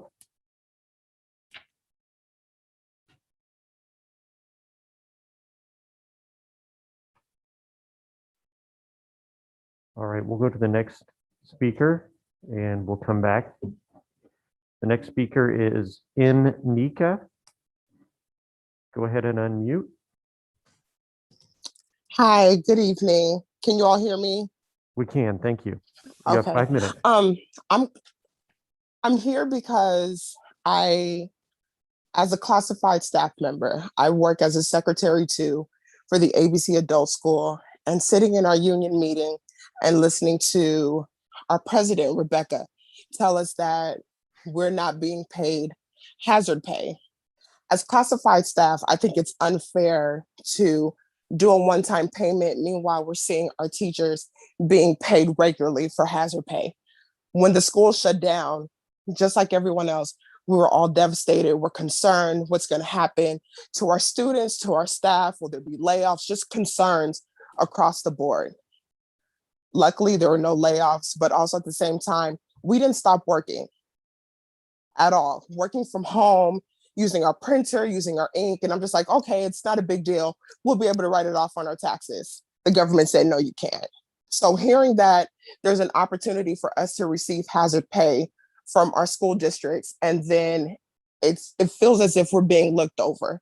Like the work we did was not enough, that is not held to the same caliber as our teachers. It really strikes a chord, and it's unfair. It's like the words to describe it are not there. And I think it will go without saying that our schools are not run without our classified staff. If we all collectively decided to not show up one day, the schools would not be able to operate. And therefore, just to reiterate what Rebecca said, give us our due pay, because it's only fair. It's just to give us that pay that we deserve because we worked hard for it. And I can't speak to my constituents. I know that to my fellow classified staff, I don't work close to the school. So for me, coming to work every day, it's a 20-mile drive just to get to work. And I do that happily because I enjoy working at the adult school, but having to work and being considered an essential worker and then to be looked over when it comes to that hazard pay is unfair. So I'm here today to speak on behalf of all classified staff to give us our just pay, because it is fair and it is right and it is just. Thank you. Thank you very much. The next speaker we have is Tracy Daniels. Tracy, please unmute. You have 5 minutes. Hi, my name is Tracy Daniels. This is the first time that I've ever done anything like this. I have a 25-year-old, but I do have a 13-year-old who is in ABC middle school for ABC School District. a little bit about me. I'm an executive assistant to head of school at Geffen Academy at UCLA. And the two, I just don't understand. I just can't see how this district, you know, from what my sister tells me, has been ranked #1 in the nation before, or #1 in the state before. I just don't see how the district wasn't prepared or didn't prepare fast enough to return the students in person. I'm here to be an advocate for my nephew, who, when the pandemic first started, he was, you know, he was getting decent grades, and he failed as soon as pandemic hit, went to all Zoom, he failed. Of course, they had to move him. They had no choice but to promote him to the 7th grade. He's been failing. He has F's and everything this entire school year. When he was getting good grades, they didn't grant him his IEP because they said that he was getting good grades. Now that for a year and a half now, I just don't understand why. My sister has called the principal crying on multiple times, begging for his school to help her. He cannot study virtually. It's just impossible. And a lot of kids like that. He does have a 504, and he doesn't have an IEP. Now, I am very happy to hear that they are giving these students options to come back 4 days a week. So that's great. Thank you. He started going back 2 days a week, and he loves going. It's a world of difference, but those 2 days a week at home is just, he just cannot do it. And then, like the gentleman said, I'm sorry, don't know your name, the one that raised the 3 minutes. He, you know, about summer school, you're throwing these, now the kids get to go back to school. They're excited to go to school, and now back to Zoom. Why can't summer school be a hybrid also? And also for summer school, when why can't you contract out to maybe teachers on reserve, or even temporary staff agencies? They do have staff agencies that have school secretaries and supervision and teachers. Why can't you utilize other options? Thank you for listening. I appreciate it, but please consider summer school at least being hybrid. Redo your numbers, take polls, email these parents, take polls on how many actually want their kids to be in person for summer school. It's the benefit for the kid, for the student. You guys got to do more for these students. Thank you. Thank you. The next speaker is Ananta Ramachandran. Go ahead. Can you hear me? Yes. Thank you. Good evening, Madam President, Vice President, the clerk, and the superintendent. I just wanted to speak on behalf and advocate on behalf of the Whitney students. They gave an excellent speech and actually championed the cause for their students and their parents. I just wanted to touch upon the point of in-person graduation ceremony. I am a parent of Whitney students, and I had one of my daughters have in-person graduation, and another daughter, because of the pandemic, had virtual graduation. So I know the difference that is between an in-person graduation and a virtual graduation, or a drive-through graduation for that matter, is, and it is a difference between mighty difference actually. For the in-person graduation, we had our relatives and friends come from other states and participate and had a great time, while we did have a great time on the drive-through graduation, but it was not like an in-person graduation. So clearly an in-person graduation, if it is possible to be conducted, then that should be the choice. But what I am trying to come here is the equity and equality argument that the students put in the place. Looking at the numbers that they provided in their conversation, I find that the district has basically went into the basic math of 3x. 500 students graduate in Cerritos High, so 1,500, it is 3x. And so Whitney is 160, so we are going to do 3x or maybe 500 students, 500 people for the Whitney. I think that is not a fair math on that. The standard should be the capacity of the stadium.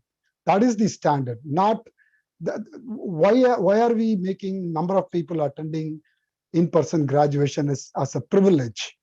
Because the way that this is being presented looks like it's a privilege that the district is doling out to the schools and the parents and the graduating students, and basically a head count on some mathematics. And that is not a proper standard, right? It should be the standard of how much capacity the stadium occupies. And if Cerritos has 500 students, hey, that is because they have 500 students. And if Whitney has only 160 students, that is because they have 160 students. 160 cannot become 500 and 500 cannot become 160. But the capacity of the stadium is what decides how many people should come and attend the graduation. If Whitney had a lesser amount of people but more number of attendees, that is because of the position they are in. It is an happenstance. They did not ask for 160.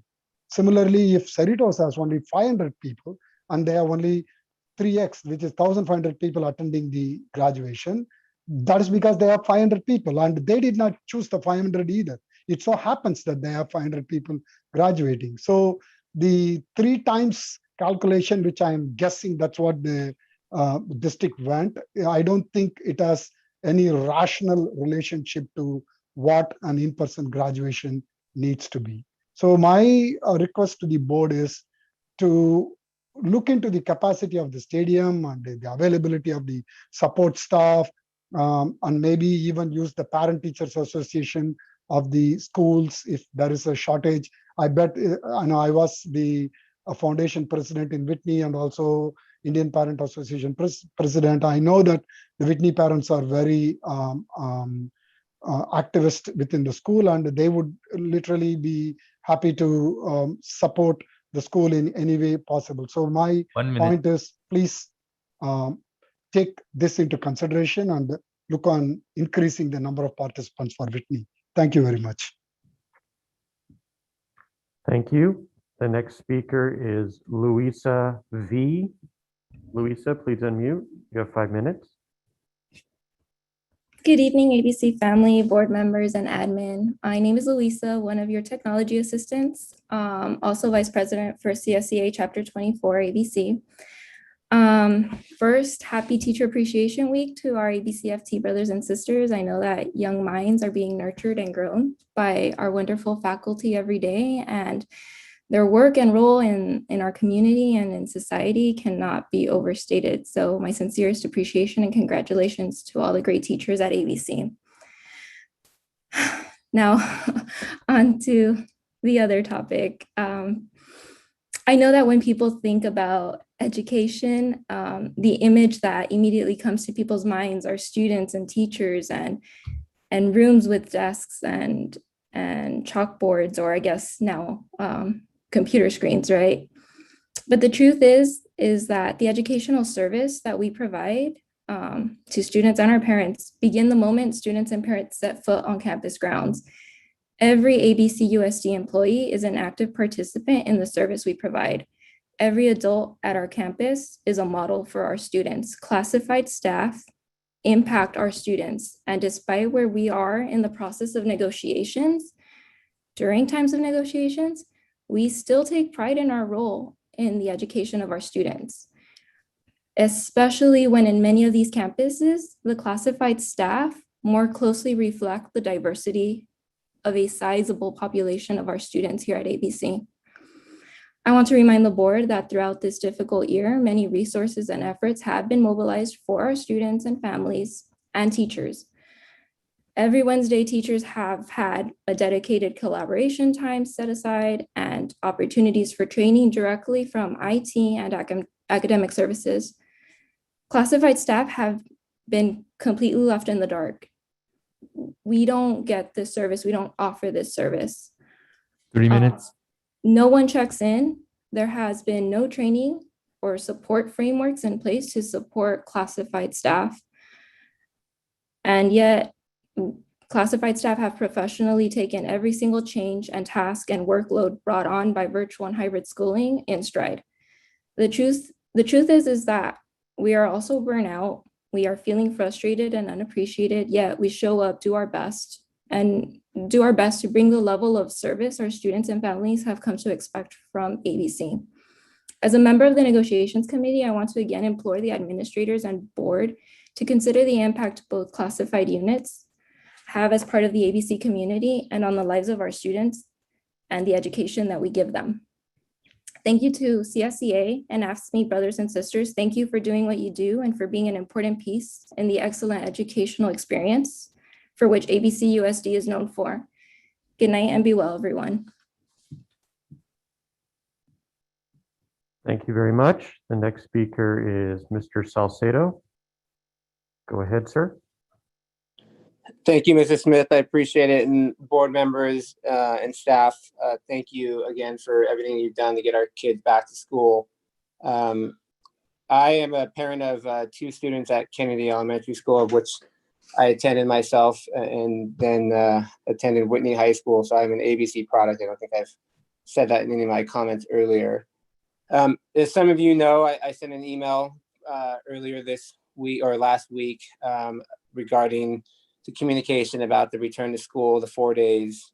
And it was, as I stated, just a total lack of, it was a failure of communication from the school district. And what I've said in some of my comments in the last couple of meetings is about the accountability and the communication.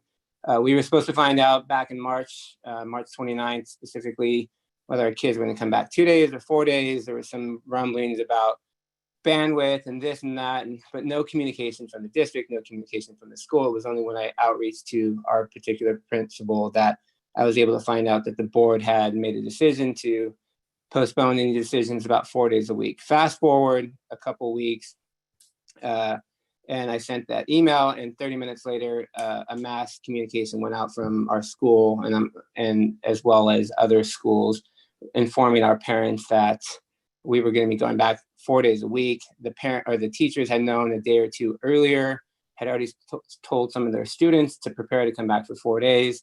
But just the lack of communication, and Mr. Smith did respond to my email, and I appreciate that. But it's just the totality of the lack of communication and accountability. And I can't understand why the accountability issue just isn't there with the district and with the board and with staff. It's just, you're doing the right thing and getting the kids back. But in terms of accountability and communication, it's totally lacking at the level that should be expected from ABC Unified. As the superintendent's report stated, with US World News classifying all of our high schools in the top ranks, Whitney number 2, perennially number 1, number 2, nationwide, statewide. We should be ahead of the curve, not following. We're supposed to be setting standards, not looking up at them. US World News is recognizing the students. We're not recognizing the board's work. What your job is as elected officials is to create the platform for our students to succeed. And I don't think anyone can say that. I don't think any of you can look at, maybe you can say I've done everything possible to create the best atmosphere and the best opportunity for my students or our students to succeed. I don't think we can say that. As I said, your job as elected officials is to create the platform. And it starts with accountability. Everything I hear is we've done such a great job, and why not? What did we do wrong? What did we do right? What did our predecessors do? What can we do better? And yes, I understand our circumstances are different with COVID and with the pandemic, but the state is open June 15th. I'd like to know, when you're going to make an announcement about fall. I'd like to know, is there an accountability committee that's there. Like Raptor, what's the point of Raptor? How much did that cost? And and I'm not taking sides one way or the other, but could we do anything with that money with the classified employees? I fill out the Raptor form every single morning at 5 o'clock in the morning, and I go to school, and not once has anyone asked me, did you fill out this form? Did you fill out Raptor? Not once. Not to mention the failings of the platform the first week to begin with. So I'm asking all of you to look yourselves in the mirror and look across that boardroom, and let's be the best. Let's be what we're supposed to be. Let's be innovative. Let's be creative. Let's be inclusive. Let's be leaders, and let's put our students first. Let's take care of our teachers. Let's take care of our staff, union or otherwise. We got to do better, and we need to start with accountability and communication. Thank you, and have a good evening.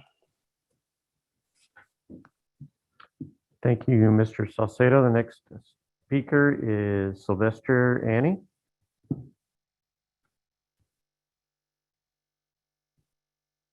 Mr. Ani, go ahead, unmute.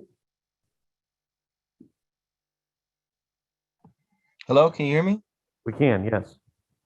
Good evening, board members. The reason why I am calling in tonight, hearing the summer school news, I completely understand how this is a shifting, constantly changing environment for everybody, and how it left us in a position where we don't have the staffing to be able to accommodate a summer program currently. That being said, because of that, I think that puts us in a position where we can be proactive and communicative on everything that we're going to do to make sure that everything in the fall goes well.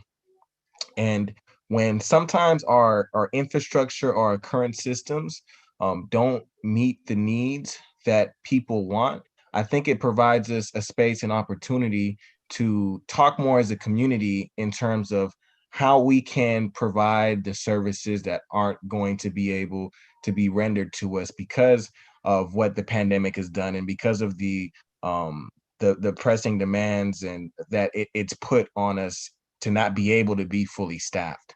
So I like to have conversations about whether parents, teachers, in their free time and volunteered, of course, can collaborate to maybe put some educational things for kids in open spaces at parks, so that they can learn, that they can get educational resources, that we can still make summer fun as we continue to reopen. And if we continue to go on that trend, I don't want to be stagnant in that. So that's one thing that I do want to highlight, and I want to, open that up to the floor of discussion is what can we do to work together and collaborate outside of our current structure, since we aren't going to have the staffing that we need to support summer school in school? Are there things that we can do as parents, teachers, community members outside of that to make sure that we're centering our students and providing some type of quality education for them to grow as they head into the fall? That's one. Thank you. The other thing I just want to highlight that we heard, one of our classified staff talk about an issue that's very near dear to her, very near dear to their staff. And we need to listen to the people that allow us to live the lives that we live, because we all have what we have because of each other. We wouldn't be here without each other. And when someone says that if we all decided to not show up, what would we do? I take something like that very serious. So I have faith that the board is going to do the right thing. All I say is that I encourage us to listen to people who dedicate their lives to serve others, and that we should really take the time, because we've realized how much we've lost this year, to realize how much we have and be grateful of the people that do make our lives easier, that do make our lives safer, that do make our lives and our communities more clean and safe. And I just want to highlight them and give them their roses while we can give them their roses. And I trust that the board will honor their service to us and the people. Thank you. Thank you very much. The next speaker is Sierra Today.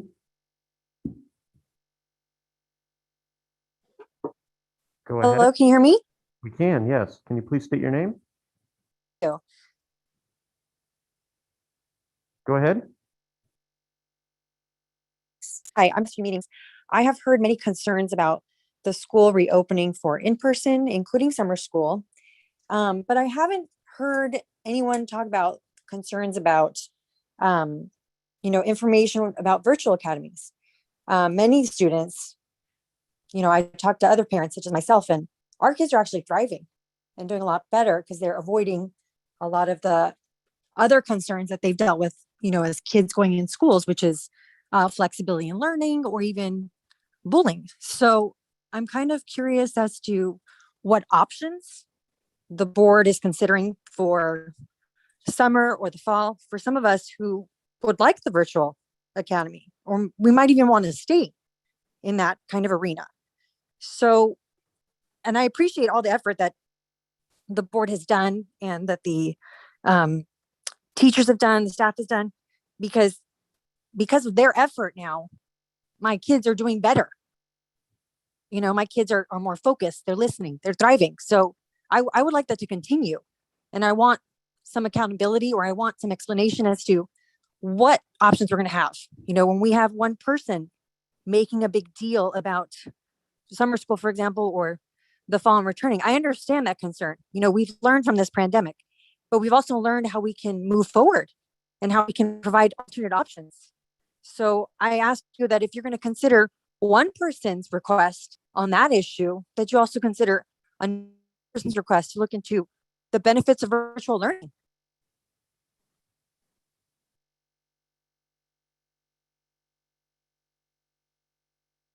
Yep, I think we may have lost you.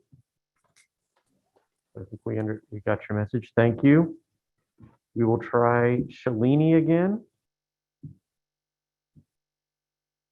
Shalini, if you're there, please unmute. Go ahead.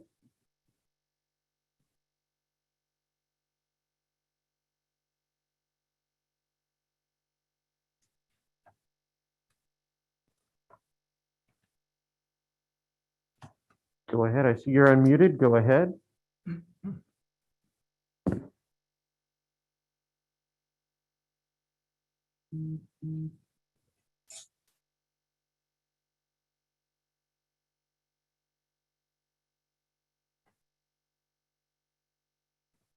All right. Apparently we have difficulties. There will be a second public comment period at the end of the board meeting. Thank you, Mr. Clerk. That is all the public comments we have at this point. Thank you. Thank you, Mr. Smith, and thank you, Clerk Mr. Nishi. Appreciate it. This is just a little reminding to our public and to our parents and our employee here. As anything, a board here, we concern all needs for everyone. We also cannot respond, or we can't make a comment on any related union negotiations. So I sincerely want the public to understand our board cannot respond your comments. Thank you for your supporting. Next one's our consent calendar. May I have a motion to approve the consent calendar? So moved, Apodaca. Is there anyone who wishes to remove any item to be considered separately? If none, Daniela, can you please roll call for me, please? Dr. Apodaca, Yes. Mr. Beach, Yes. Dr. Eugenio, Yes. Mr. Nishi, Yes. Dr. Rios, Mrs. Say, Yes. Mrs. Yu, Yes. motion passes 7-0. Next to our action items, community member and Excuse student. me, I need to introduce our new principals at Fetty and Haskell. Oh, that's right. Did I miss that? Oh, yes. Okay, I'm sorry, Dr. Go ahead. Thank you very much. I would like to introduce the new principal at Fetty Middle School. Thank you so much, Denise, for being here tonight. Good evening. Thank you for having me here. Denise Macias is a product of our community. She was born and raised in Hawaiian Gardens and is the daughter of Mexican immigrants from Mexico. She attended Ferguson Elementary School, Fetty Middle School, and graduated from Artesia High School. After graduating from high school, Denise attended California State University in Long Beach, where she obtained a Bachelor of Arts degree in history. She began her teaching career at Artesia High School in the fall of 2007. She taught history, government, yearbook, and AVID. In 2010, Denise earned her Master's of Arts degree from Concordia University in Educational Administration. Denise has worn many hats. She has been a classroom teacher, a TOSA academic counselor, Saturday school lead teacher for the Migrant Education Program, assistant principal of finance, activities, and facilities at Artesia High School. And now she is the interim principal and now currently the principal at Fetty Academy. She's passionate about education and giving back to her community and deeply committed to improving comprehensive support and educational services for all students. Good evening, Board President Say, Vice President Yu, esteemed board members, Dr. Sue, and Cabinet. I'm humbled to be with you this evening. As a product of the community, having attended Ferguson, Fetty, and Artesia High School, it is with great enthusiasm that I accept this position of principal of Fetty Academy. I am proud to say that my 8th grade class, the class of 1996, was the first to promote from Fetty Academy after our school underwent a name change. It feels so surreal that I once walked the hallways at Fetty Academy as a 12-year-old, not knowing what the future had in store for me. And yet I'm here today accepting the principalship. What I remember most about my middle school years was Mr. Fetty. Mr. Fetty was so inspirational, and the educators who made me feel seen and encouraged me to dream big. I'm excited to continue that legacy of encouraging and supporting students through these important years, and look forward to giving back to the community that gave me so much. In my nearly 15 years in ABC, I have worked to support our district's mission and vision.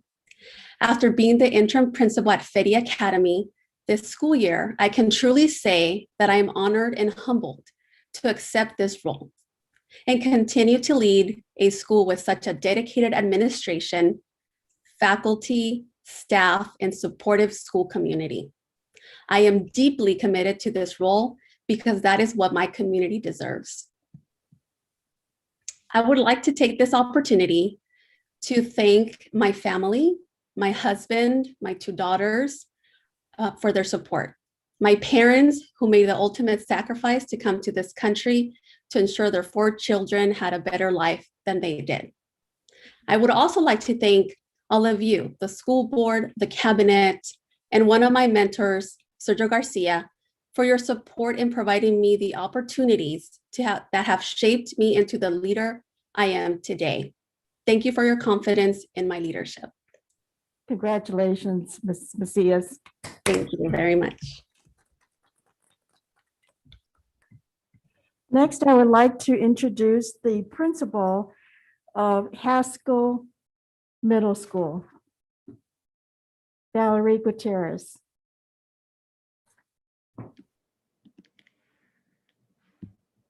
Is Valerie here tonight?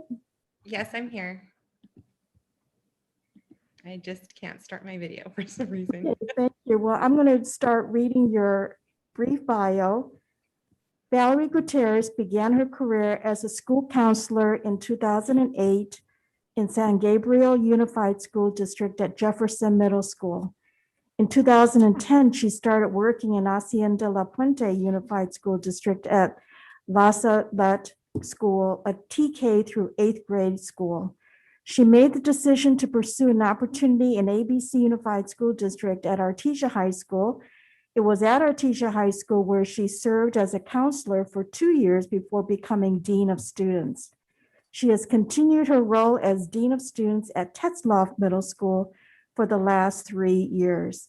Over the course of nearly 7 years in the district, Mrs. Gutierrez has also served as the summer school principal at Artesia High School for 6 years. Ms. Gutierrez received her bachelor's degree in psychology from Loyola Marymount University in 2004. She continued at Loyola Marymount University to obtain her master's in counseling in 2008. After several years of serving as a school counselor, she pursued her administrative credential from Cal State University in Pomona. In 2014, Ms. Gutierrez's educational background, coupled with her leadership experience, has prepared her to continue to serve the district as principal of Haskell Middle School. Congratulations, Valerie. Thank you so much. Thank you. Good evening, Madam President Say, Vice President Yu, esteemed board members, Dr. Sue, and Cabinet. I'm so honored to be with you this evening to accept the position of principal of Haskell STEM Academy. Since I began my career in education, I've set my eye on accomplishing the dream of becoming a principal, and now that day has come. My dreams would not have been possible had it not been for the love and encouragement and support of my parents who are with me here tonight and my family who's watching virtually. My parents have always instilled in me at an early age the importance of a high quality education, hard work, and setting goals for yourself. This is something that I now emphasize with the students I serve every day and something I will continue to do with my Haskell Mustangs. In my nearly 7 years in ABC Unified School District, I work to support the mission of the district and its commitment to educating lifelong learners through high quality education and supportive environments. I initially began my career in ABC at Artesia High School. Although I absolutely love working with the students at the high school level, I realized that it could not truly support the success of the incoming 9th grade students if I were to move to the middle school level. It is here where I found my heart. I have such a short time with our middle school students, and I've used this opportunity to empower both the students and parents with the knowledge and academic experiences to shape the students' educational journey. My vision of supporting student success is one that can only be accomplished with the partnership of the school community. It is my hope that with my career experiences coupled with the support of the Haskell school community, that I'll be able to lead the Haskell Mustangs into remarkable endeavors. I would like to thank the school board and the cabinet for their continued support in providing me with the opportunities that have shaped me into the administrator I am today. However, I would be remiss if I were not to mention my gratitude for my former principal, Sergio Garcia, and my current principal, Tuesday Stoppers, for all their leadership, guidance, mentorship, and that for which I'm eternally grateful. Thank you for the administrators, teachers, and staff at both Artesia High School and Tetzloff Academy for working with me to do what's best for students every day. I'm eager to continue my career in ABC Unified School District and to partner with the Haskell teachers and staff in order to provide the Haskell students with the most well-rounded and rigorous academic experience possible. Thank you once again for your confidence in my leadership and for providing me the opportunity to continue to serve another school on Delama Boulevard, as this is my third. I look forward to coming before you in the future to share the extraordinary accomplishments of Haskell STEM Academy. Thank you, and go Mustangs. Thank you. Congratulations, Ms. Gutierrez. Thank you so much. Madam President, if I may. Yes, Dr. Rios. Well, I just also want to say how excited I am. I'm glad that we got this right. I'm glad that we have two amazing individuals leading our schools. I want to acknowledge the power of representation. And I'm not surprised that awesome things are already happening at FEDI, and absolutely believe that amazing things will continue to happen and happen at Haskell.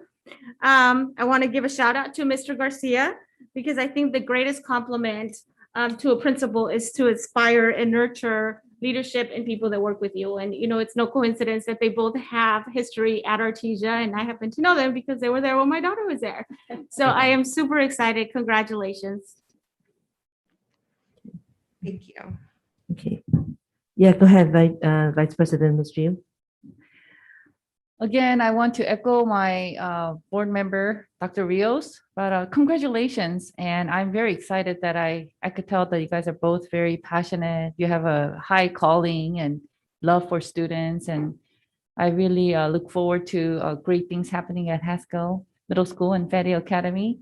And our students will truly benefit from your leadership, and looking forward to great many years to come. Thank you and welcome. Yes. As board president, I see the changes, a lot of changes recently. We have more our own graduate students come back to serve our district, and definitely they know what are our kids' needs. That's really, it's very important to our district. And also I see our board member here too, graduate from our district and got married, raising children here and back to serve our community. I think there's a big change, a shifting in our district, which is a good thing to see it. So the next one is action items, 11.1-8, community member and student appointees to Board Advisory Committee. May I have a motion to approve community member and student appointed to Board Advisory Committees? So move, Nishi. Daniel, second. Okay. So I introduce first or Daniel? Okay, I think okay. Well, actually today item is mine. I do want to say before I introduce my appointee here, back in a couple of years ago, when our former board member Linda Johnson, she was my colleague, and we talked about this appointee issue there. She told me you should every year you should switch your committee members so everyone has a chance to serve our district. So my newly elected this year, which is 2021, so I say I'm going to make some changes. So I start looking around our community who hasn't been served and willing to serve. So one by one, I'm starting to change my committees. Okay. The committee members that I want to appoint today and ask my colleague to support me. You see my notes.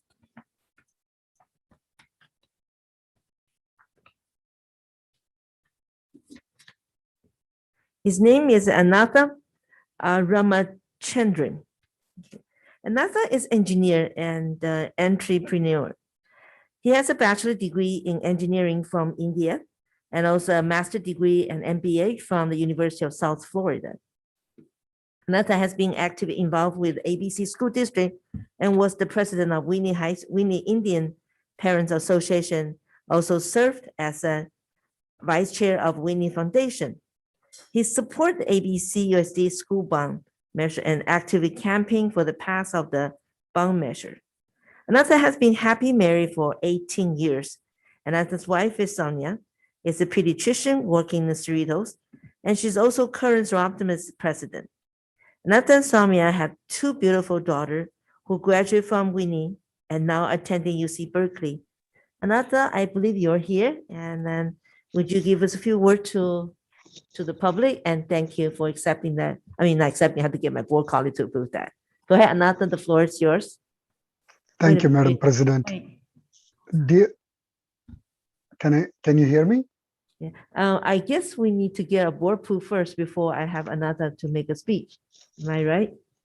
Yeah, so I need to have the board to, I have the motion on the floor. I also have a second. Now I need the board to, Discussion, Madam President? yes? I'm sorry, is he going to introduce himself and then you want us to discuss and vote, or did you want to have the vote first and then let him I introduce thought you himself? should have voted, then we have the public, and then we have the committee to make a speech. So, and I asked Daniel, can you do roll call for me, please?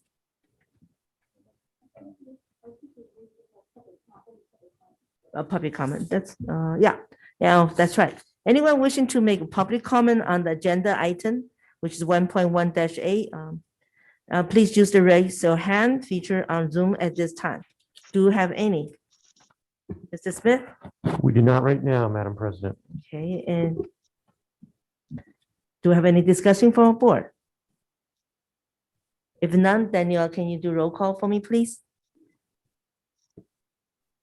Dr. Apodaca, Yes. Mr. Beach, Yes. Dr. Eugenio, Yes. Mr. Nishi, Yes. Dr. Rios, Yes. Mrs. Say, Yes. Mrs. Yu, Yes. motion passes 7-0. So Nathan, now it's time for you to make a speech. Thank you. Thank you, Madam President. Can you hear me? Yes. Dear President Say, I thank you for nominating me for the strategy committee. It is an honor to be serving for this district and be part of the great work carried out by our board, our Superintendent Sue, and other committee members and the staff. I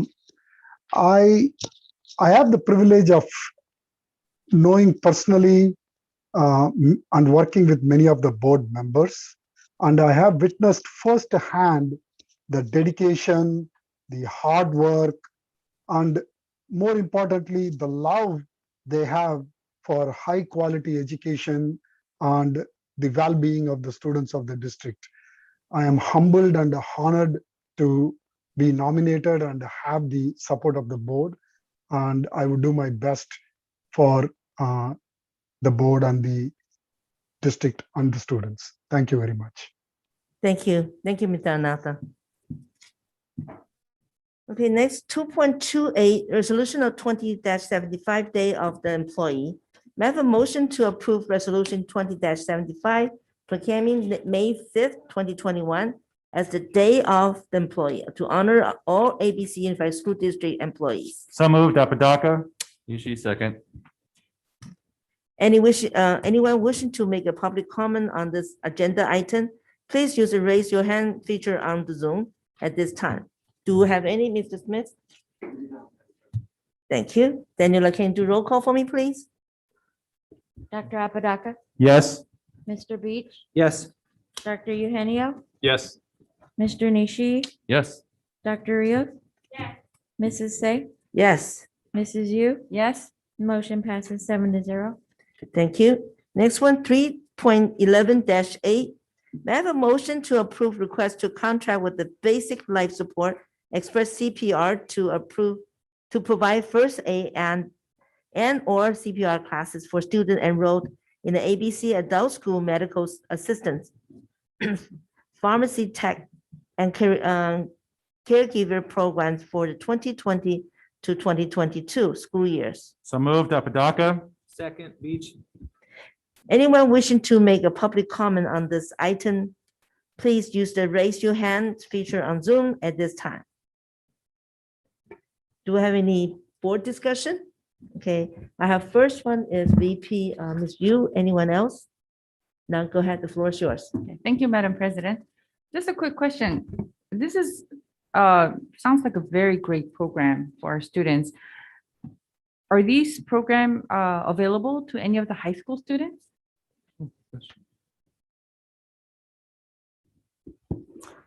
So there are some adult school courses that are available to high school students. It depends on the scheduling. So if these courses are offered during the school day, then unfortunately it may conflict with a high school schedule. But for courses that are offered later in the day, it is possible that some high school students can participate. Thank you. And definitely on those 3 area medical system, farm tech, and caregiving, they're required to have a CPR, require us to provide the program. That's how I understand for that. So any other discussion, any questions, any comments for this matter? If none, Danielle, can you please roll call for me, please? Dr. Apodaca, Yes. Mr. Beach, Yes. Dr. Eugenio, Yes. Mr. Nishi, Yes. Dr. Rios, Yes. Mrs. Say, Yes, Mrs. Yu, Yes. motion passes 7-0. thank you. Next one, 3.12-8. May I have a motion to approve request for submission of an application to the Council for Occupational Education for the ABC Adult School to offer medical assistant clinical course as a hybrid courses for 2021 to 2022 school year. So move, Nishi. Second, Sue. Anyone wishing to make public comment on agenda item, please use the raise your hand feature on Zoom at this time. Do we have any? We do not. Thank you. this back to the floor. Any discussion, any comment for this matter? Just real quick, it's a great program. Looks like it's going to be a clinical program. And it's going to be very well needed. I commend the adult school president for our principal for getting this through. So it's just great job. Thank you. Any other? If none, Daniel, please call roll call. Dr. Apodaca, Yes. Mr. Beach, Yes. Dr. Eugenio, Yes. Mr. Nishi, Yes. Dr. Rios, Yes. Mrs. Say, Yes. Mrs. Yu. Yes. Motion passes 7-0. Next one, 3.13-8. May I have a motion to approve request to contract with MPAL Studios to provide support for the summer school program at the 3 elementary summer school sites and 3 middle school sites, Ross, Comunidad Fedi, Whitney, Haskell, Tesla, for 2021 to 2022 school year. Move to approve Beach. Daniel, second. Thank you. Anyone wishing to make public comment on this agenda item, please use the raise your hand feature on Zoom at this time. Do we have any? We have one, Mr. Salcedo. Again, this would be for item number 3.13A. Thank you. Go ahead, Mr. Salcedo. Thank you, Mr. Smith. So when does the actual fiscal 21-22 school year begin? And it doesn't state in the motion what MPOW actually provides. So is it going to start as of the fiscal year being July 1st? Or I apologize, I don't know what that date is, but so when do they start basically? Are we approving for a summer school program in 21 that isn't going to exist? Because as we know earlier in the meeting, only special education students are going to be allowed to return. So is this an online support program or is this in person, or some clarification would be appreciated. Thank you. Thank you. Ms. Mayfield?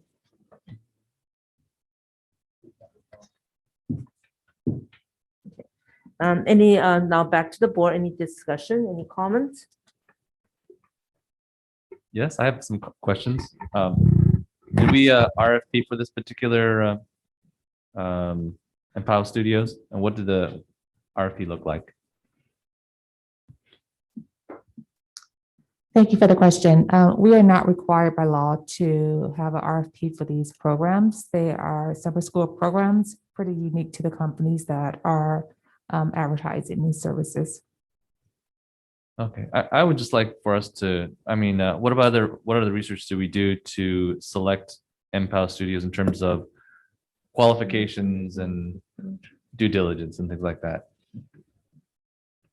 I'm sure we did some due diligence research. So our process is typically we are working with vendors that have been part of conferences and they've been invited as presenter at conferences.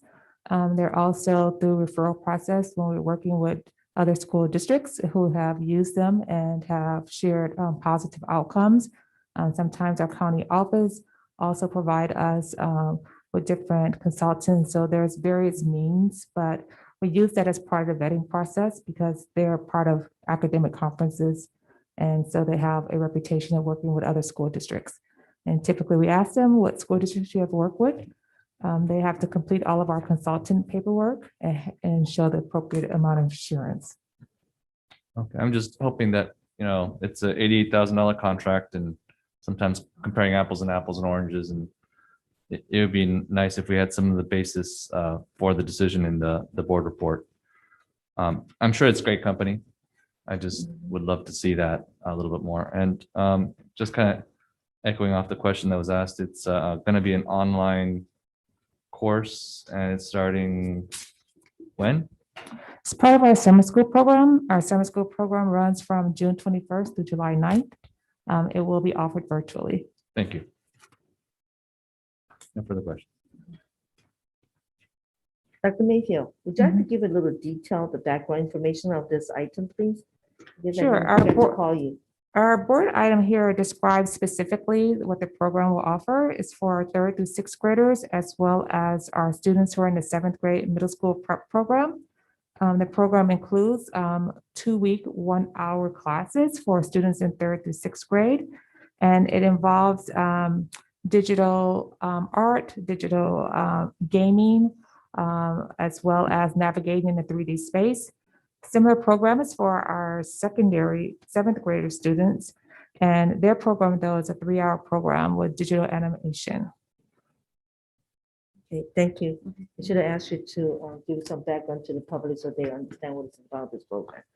Yes, VP, Mr. Yu? Yeah, just quickly. So this is just a supplement, like a elective for the kids in the summer school. This is part of the summer school Summer program, school, right? absolutely. Yeah. The enrichment component for our elementary students. All right, thank you.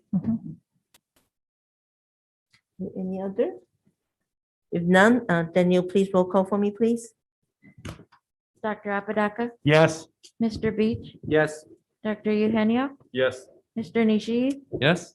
Dr. Rios, Yes. Mrs. Say, Yes, Mrs. Yu, Yes, motion passes 7-0. the next one is a 3.14-A, and may I have a motion to approve the request to contract with Bible Kids Art Academy to provide support for the elementary school summer program at all 3 elementary school summer sites, secondary, middle school, summer bridge program at Rouse, Camarita, Betty, Whitney, Haskell, Tesla, and secondary high school summer bridge program at Tisha, Cerritos, and Guard for the 2021 to 2022 school year. So moved, Apodaca. Second, Beach. Ms. Mayfield? Thank you. This is also part of our summer school enrichment program, and this particular item is targeting students who are in 1st and 2nd grade, with students from all 19 elementary schools participating in a virtual hands-on arts program. They'll each be provided with their own set of materials, as well as our students who will be part of our middle school and high school summer prep program for 7th and 9th graders. And so it's a virtual arts, part of our enrichment component for students involved in this year's summer school program. Thank you, Dr. Mayfield. Anyone wishing to make a public comment on this agenda item, please use the raise your hand feature on Zoom at this time. Do we have any? We have one comment. Again, this would be for action item 3.14-A, and we have Tracy Daniels. Please unmute. I just have a simple question. I understand the importance of the enrichment program for summer school with the Art Academy. Just like the previous motion, I'm not sure how much this program costs each year for the 2 years that you're proposing. Have you received a substantial amount of inquiries or from the different schools regarding the art program? And I just wanted to, the reasoning for my question is because if there isn't a big turnout or a big want for the elementary school kids for the art academy, could you use those funds for our classified teachers or making the schools safer during these trying times? Thank you. Thank you. That is the only public comment. Thank you. Now back to our board. Any discussion, comments? Yes, VP. So I will call VP Ms. Yu, and next Mr. Beach, and then Dr. Rios, and Yeah. finally to our clerk, Nishi. Go ahead, Ms. Yu. okay. I mean, of course, as a parent, we always want academic enrichment, but it's good that the kids are getting some art and something that's hands-on, because otherwise the students will not want to stay in summer school. Correct? Is that one of the purpose, Dr. Mayfield? You're absolutely correct. You know, we want to enrich students, and arts are very important. There are plenty of career opportunities for students in art. And we know that often when there is such an emphasis on the academic piece, that sometimes students don't get a lot of art experience and art exposure. And that's what we're intending to close here, is the opportunity gap for students. Okay, that sounds really wonderful. So the kids are going to be coming to school to pick up their materials. We use a grab and go process. So Yeah, yeah, it's like a drive-by and they'll pick up their materials and Okay, take them home. sounds really fun. I'm really glad that we are providing fun opportunities for the students to get exposure to career and different, STEAM, part of the STEAM curriculum. So thank you very much. Thank you. Next, Mr. Beach. Thank you, Madam President. I just wanted to say that my kids absolutely love the FIBO program. And some of the artwork they've created is stuff we're going to keep for when they get older. It's really well done. And it made me think of something Sue said earlier. Maybe we can be forward thinking on these summer programs where you just put out a FIBO art program for all the students in elementary school, and they can just come on and watch it and draw with papers at their house. My kids already have a whole bunch of the blank FIBO pages and all of the coloring materials. And they could be involved somehow in something that they don't need to register for. You just put out a link. Hey, all elementary students, there's an art day from 3 to 4 on, whatever day. They can log on and do it. It might be a broader reach and help more kids do something in the summer if we can plan something like that. Thank you, Mr. Beach. We will definitely consider that and make plans in that direction. Thank you. And next on Dr. Rios. Well, I apologize if I missed this earlier. I know I heard that the summer school program is going to be virtual, but it also makes reference here to summer bridge program sites. Can you tell me again where those will be, or what are the elementary schools designated? So all the summer school programs are virtual. We use the sites that are referenced as to say which sites are working together, because we have just one summer school principal assigned to multiple sites. And so that naming of the different schools is really referencing the 2 schools that are being overseen by the one summer school virtual principal. And so all 19 elementary schools will have students participating in our summer school programs, and all our middle and high school students who are transitioning from 6th to 7th or 8th to 9th, if they have students who need additional support, will have the opportunity to participate in summer school as well. Next time is Clerk Mr. Yu. Yes. Nishi, sorry. So I want to thank Dr. Ray and Dr. Mainfield for providing all of these actually other options for summer school, not just within our teachers, but within private enterprise and thinking outside the box to do these things. So I did criticize, but I also want to say thank you for doing all that work, because it's not easy to find all these other companies out there. Thank you, appreciate it. But my responsibility is to when somebody asks me, how did you decide on this thing, and I will be able to say, yes, it's $31,000 because of XYZ, and it's 88,000 because of XYZ. And so just like maybe in the future, if there was a little more detail as to how the numbers add up. Is it $80 an hour? Or is it $20 an hour? Or is I it see. $5 an hour? And I know you really can't compare art with STEAM classes. So yeah, I get we're going to pay 88,000 for that rather than 31,000 for art.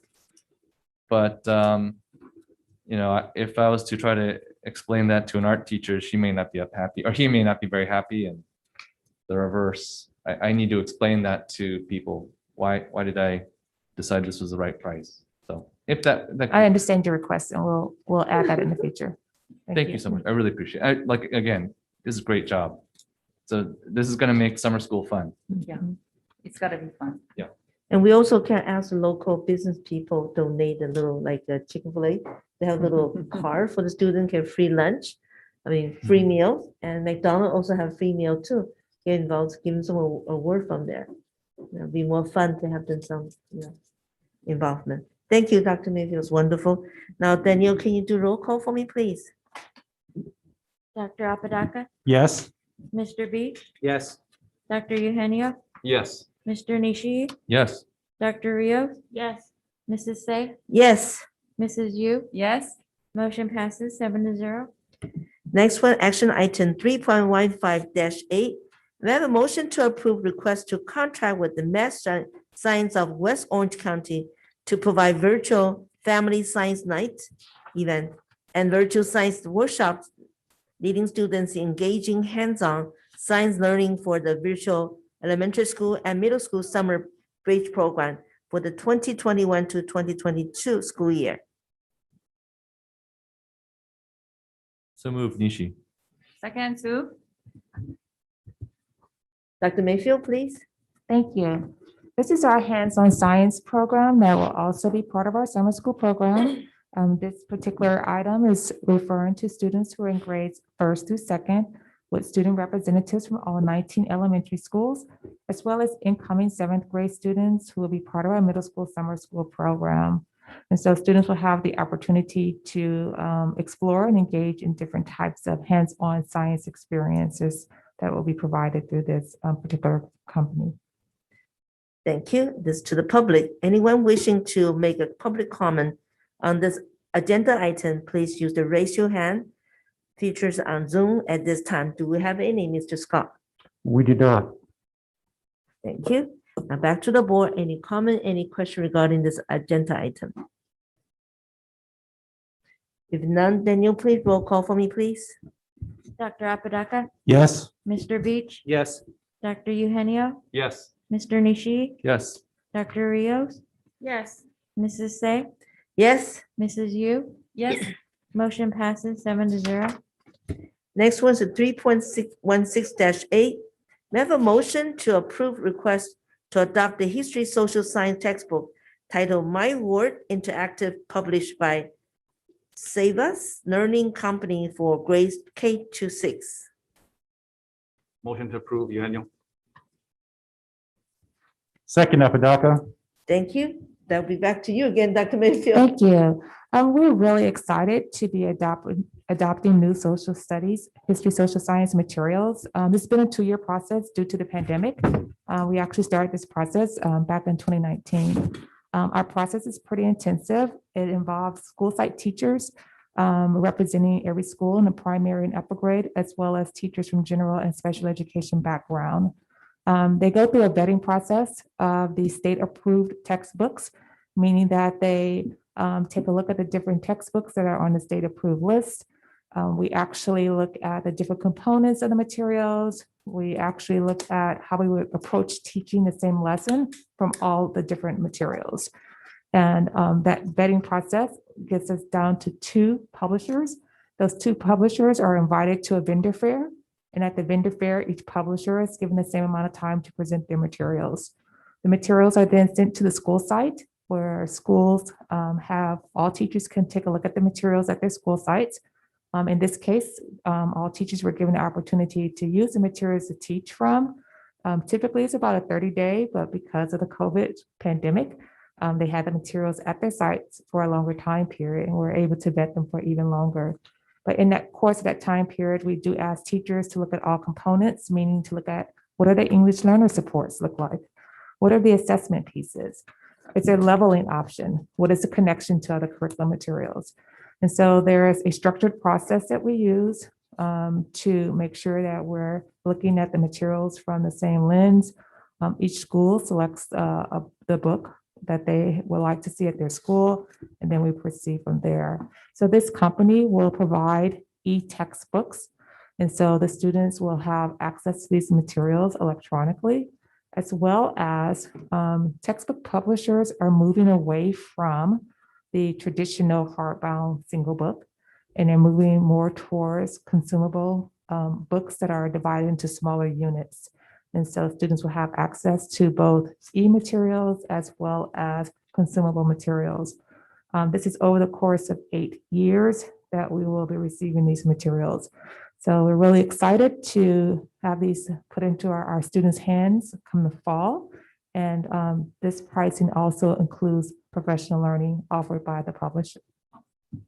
Thank you, Dr. Mayfield. Anyone wishing to make public comment on this agenda item, please use the raise your hand feature on Zoom at this time. Do you have any, Mr. Smith? We do not. Thank you. Back to the board. We have VP, Ms. Yu, second, Mr. Beach. Go ahead. And then third, Ms. Nishi. Thank you, Madam President. So I have a few questions. When was the last time how many years ago did we adopt the curriculum? I don't have the exact year, but the cycle is usually like a 7-year cycle. And so but it's all the subjects. So it's like math, then science, then history, then, English, language arts. So these are fairly old books that we are replacing. Okay. We are always within the state guidelines for the adoption cycle period. So I want to make that clear, that we are always make sure that our students have access to the materials that are within that window. So we're within the adoption cycle window for these the- materials. I see. So is this the cost per student annually or just one time? So it is the cost per student over the course of 8 years. Oh, over the So course of 8 years, Mhm. I see. Okay. I know that for the social studies, it's good that we are incorporating the ethnic study, more awareness of the diversity, which is great. But, our district is a bit conservative. So I was kind of concerned about the more liberal,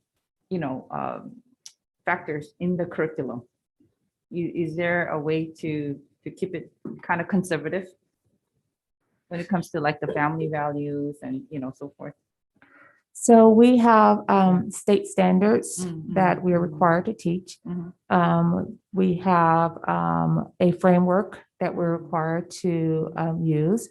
And what I would say is I would encourage parents to be involved. The books are e-textbooks, so they can look ahead at the materials. They can engage their own children at home in some of those conversations. They can reach out to their teacher and ask the teacher, how will this concept be approached? And, what will the teaching look like when you're addressing concerns that they may have? And then they may choose to ask for alternative lessons or an alternative option for their child when that lesson is being taught. And so we are required to meet the guidelines of the standards that we have to teach.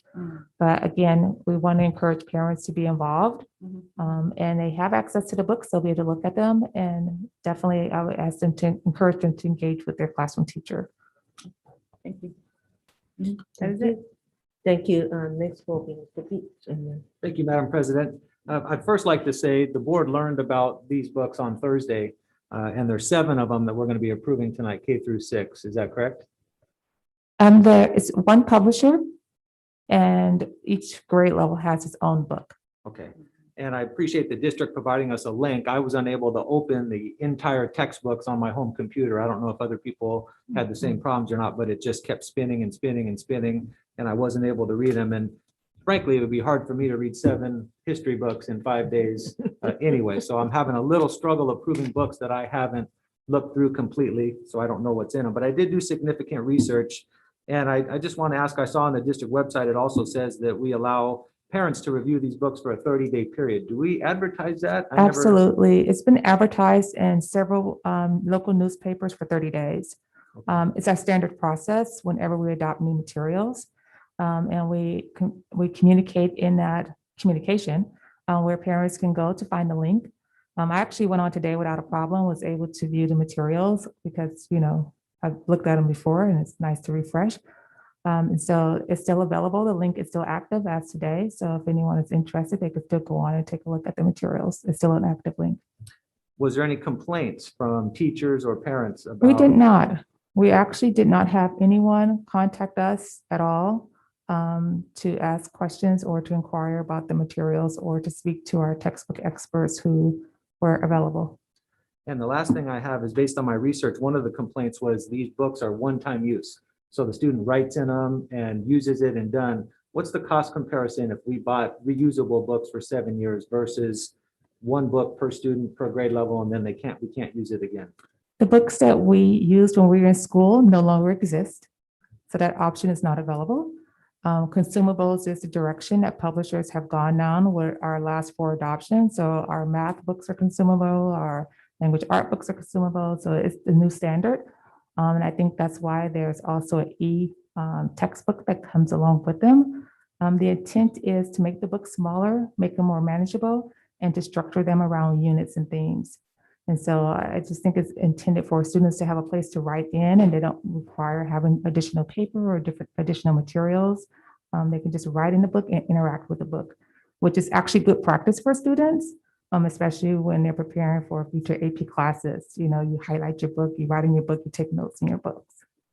I did like the concept about the My World Interactive, where we're actually having the students kind of travel around the world and learn about countries. I thought that was a good aspect of the book. So thank you. That was a great question. Next, Clerk Mitishi. Yeah, so my daughter has some of these books and, well, not these books, but yeah, they just write it once and so she doesn't have the notes from the previous class. You know, if you have a book for 7 years, they have the answers written in the back somewhere and you're hoping you get that book, but that's not the case with consumables. And I'm also at a kind of at a loss because I tried to look online. I saw the curriculum. It looked very, very interactive, very modern, very good. It looks pretty broad and not too far in one direction. So I really like the way we balance that out. But it is challenging to, because I didn't get to actually look at a textbook. I'm a lawyer. I look at books. I have to look at books. And so it was challenging to get the books. And then when I found out it's 7 volumes or however many volumes, it's a lot of books to read in a short amount of time. Unfortunately, and I know it was a 7-year process and you went through this and, you know, I feel bad. I only spent a day on it. But if we could have a little bit more time to review these things, because like I said, if I approve these things, well, I'm going to approve it, but I mean, if when I approve these things, it's believed that I actually read it and I'm responsible for it too. So if I have a little bit more time, a chance to read it would be nice. Thank you. Thank you. Anyone else? And I do respect our staff who do research and that they do provide the hard copy in the district. That's a huge box in there for it to read. And so, but I do respect their specialty on this matter on the education. So without further ado, I'm gonna ask Daniel, can you do roll call for me, please? Dr. Apodaca, Yes. Mr. B, Yes. Dr. Eugenio, Yes. Mr. Nishi, Yes. Dr. Rios. Yes. Mrs. Say, Yes, Mrs. Yu. Yes. Motion passes 7-0. thank you. That was 9:40. So anyway, next item is a 3.17-8. May I have a motion to approve request to contract with education consultant, Dr. Catherine Casey Spangler, as a PhD to provide teachers on special assignment and classroom teacher professional development and coaching support for 2021 to 2022 school year.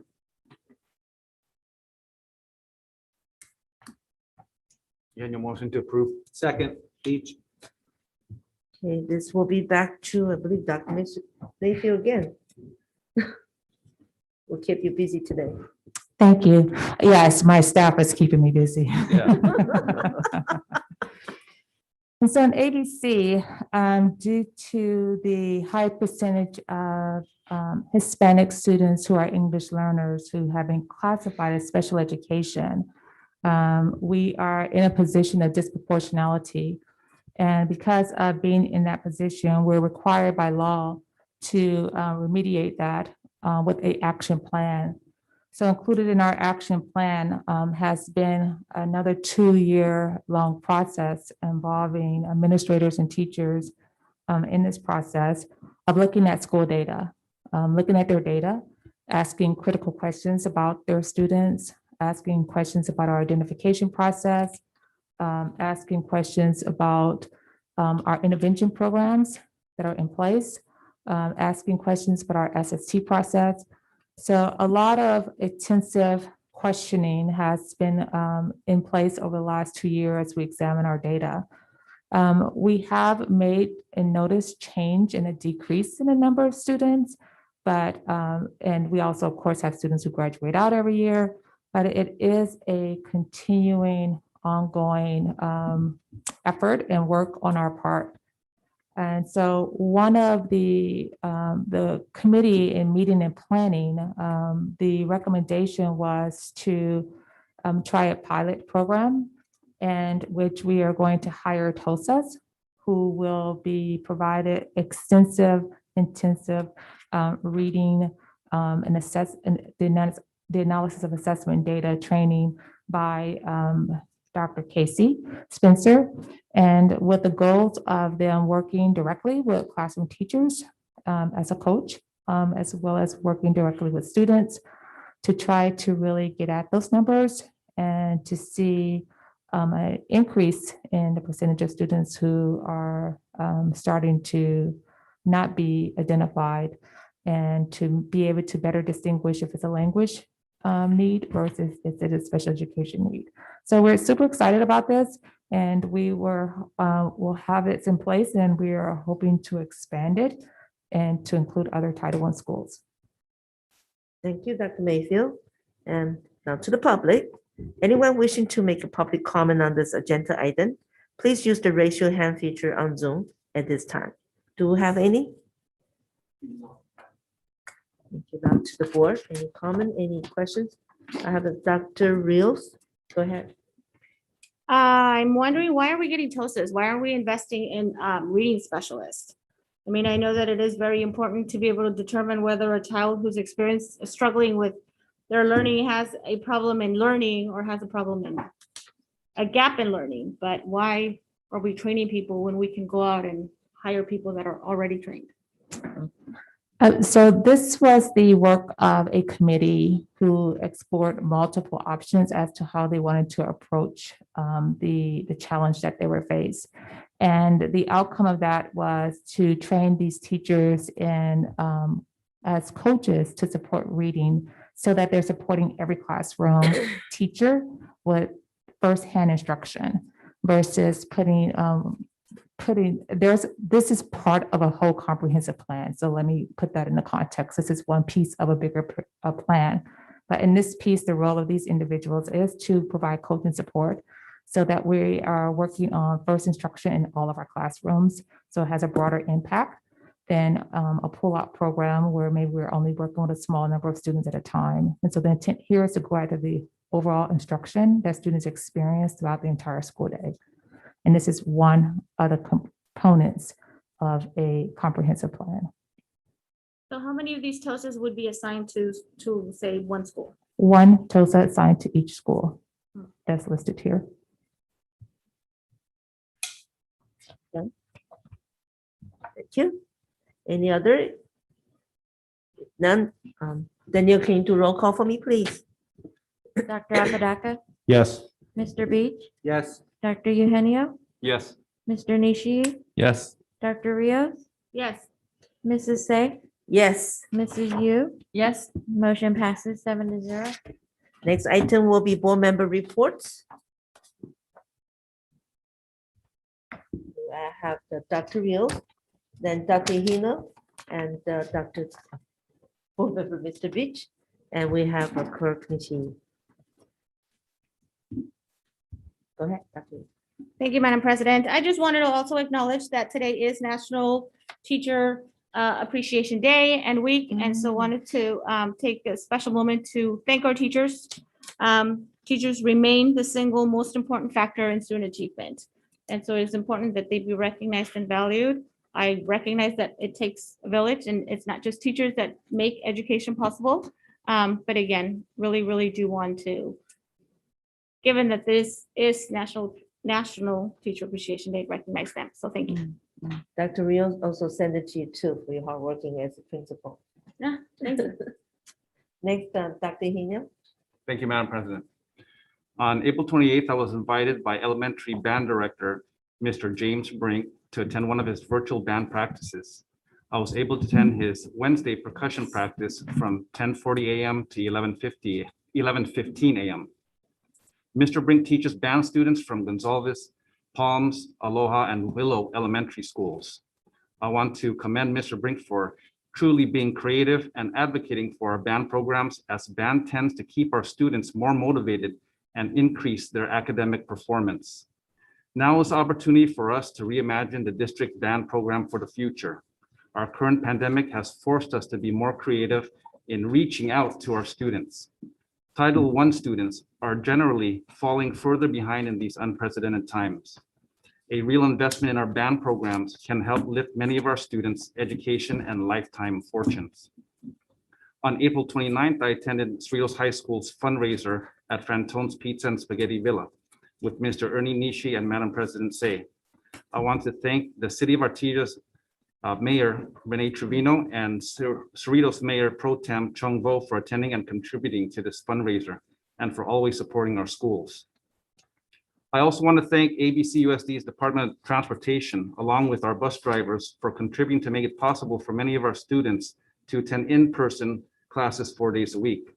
I know the last 2 days have been quite hectic in rearranging pickup and drop-off schedules and routes. And lastly, I want to wish all our teachers happy National Teachers Day, including my wife, and a happy belated Principals Day to all of our principals. That's all I have. Thank you, Dr. Hino. Really, we see nowadays our board and we are working closely with our city. And really, I want to thank you, Mayor Pro Tem, Mr. Bo, and Artesia Mayor joining with us. Hopefully in the future, we can invite other cities, councilor also join with us our school event. Next will be Mr. Beach. Thank you, Madam President. I attended the Cerritos mayoral transition, and I wanted to thank outgoing Mayor Naresh Solanki and congratulate the new mayor, Grace Hugh.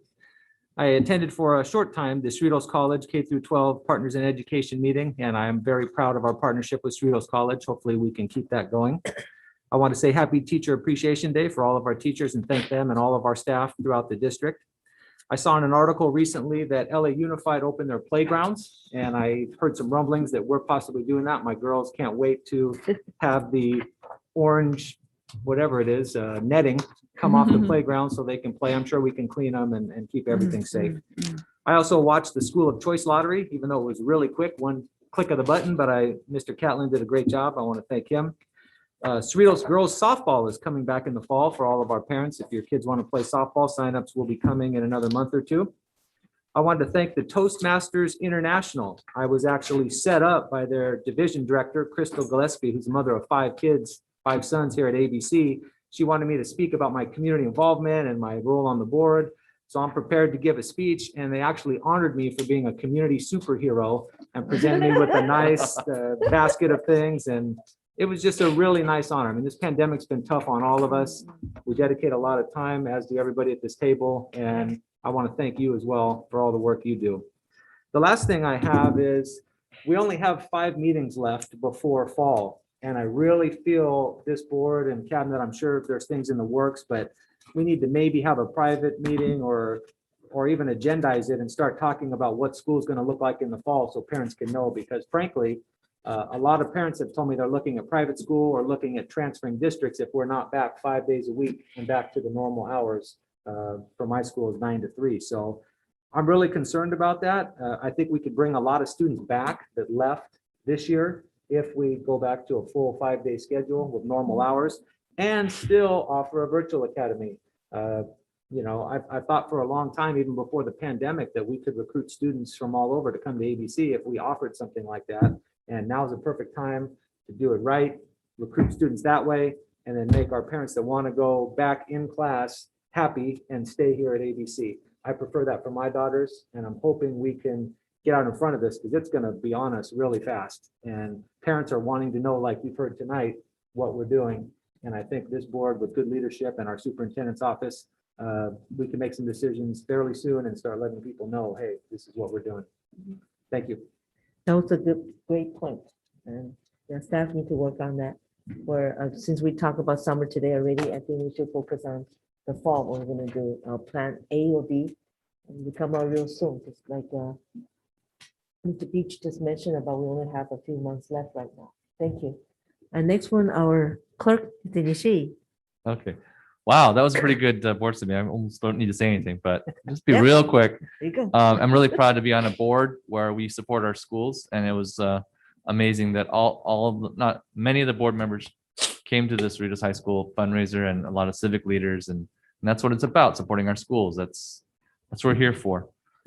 I went to Stowers and got to go see the school. I haven't been there in a long time. Hadn't visited schools in a while. And she's really happy about a reading specialist.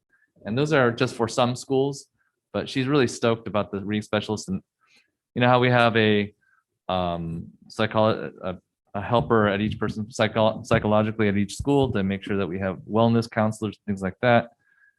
It would be nice if we could continue that, if, you know, beyond the time to address their learning loss and maybe moving things forward to have that reading specialist. We know they work. Dr. Rios knows that they work because that's exactly what she's advocating for. So I'm thinking that would be a great thing. I got to visit Aloha and they had different concerns as well. I seem to visit that school a lot.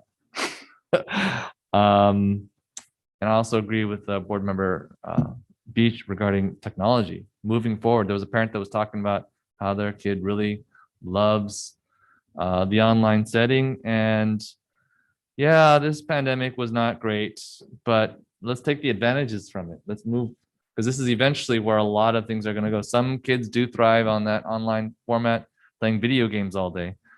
So I think we ought to take advantage of that. Some kids are homeschooled and they're living in Cerritos or living in ABC, but they don't take advantage because of whatever, maybe they're in sports. This would be a great way to increase our enrollment. Get the money from their actual enrollment and make it work for us. Make it work for all students. Tracy is one of those schools that work unconventionally. Well, we can be unconventional too and really support all of our students really well. And I'm really glad we're going to be doing that that thing on tomorrow for Whitney. I remember knocking on a lot of doors to get that science building, and even though my daughter's not going to get to see it and the seniors that were there aren't going to do it, we will have a generation of kids that will benefit, and eventually all of our schools will get something from what we did. And they may not remember us, but science will be advanced in all of our schools, and I'm really proud of being part of a board that fosters that. So thank you for listening. Go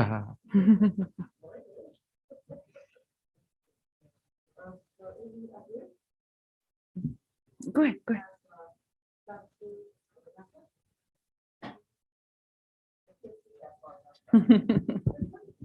Thank you, Madam President. I wanted to start by saying that for those of the members of the public who don't know, each and every person who sits on this board is dedicated to not just our students, but our teachers and our staff, all of our staff. And I can tell you that honestly, there is accountability on this board. Just because you don't see it in a public meeting, because it's a public meeting, we do hold each other accountable. And you know, I think every single person that's had to sit through this pandemic, the current board and the board right before it, has lost sleep over how are we going to get through this and make sure that we don't lose any kids or staff in the process, and we still can make sure that they'll learn something, right? And so what I would say is, you know, it's very easy to be so critical when all you have to do is dial in from home. I would say take some time to get to meet your board members and see what actually goes in to leading a district of this size. And so I want to make sure that all the board members here, that you know that your trustee from Area 7 holds you in high regard, and we're going to do what we have to do and what's best for the children and for our staff. But you know, at the end of the day, that's what leadership is, and that's the test. During a pandemic is when people find out whether or not we're leaders, not when everything is, you know, sunshine and rainbows. That said, speaking of leadership, I want to say Happy Mother's Day to all you mothers out there. I'm going to say all you young mothers. I can't say old because then I'll get something thrown at me.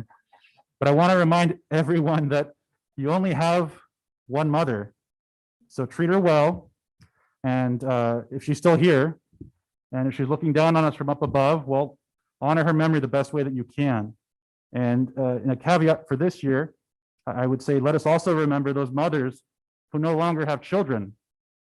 You know, this last month has been a very hard one for some of us in the district. And so we do recently, as recently as Friday, you know, we have school-aged children who are no longer with their mothers. We have alums that are no longer with their mothers. And when I say no longer, it's because they're no longer breathing on this earth. So let's save a special place in our heart this Mother's Day for all of those mothers who have to carry that heavy burden with them for the rest of their lives. That's all I have, Madam President. Thank you.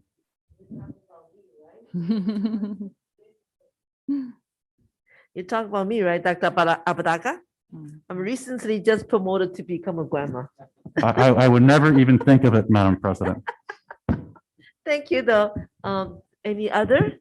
Oh, I'm sorry, VP, Mr. Yu. Thank you, Madam President. I would like to acknowledge this May as Asian American Awareness Month. We just did that with our, African American brothers and sisters. This is a country with where immigrants came and built, and I do want to acknowledge that the Chinese, Japanese, Koreans, Vietnamese, and all the Filipinos, Cambodians, all the Asians, one way or the other, they came to this country for one reason: to seek a better opportunity for our children and for our family. And they did contribute greatly to this country. And so we have great heroes. I'm not going to say any names, okay, because there's too many. But I know that when you search Google, there's one Asian American author that comes up honoring her. Do you know the name of that author? It was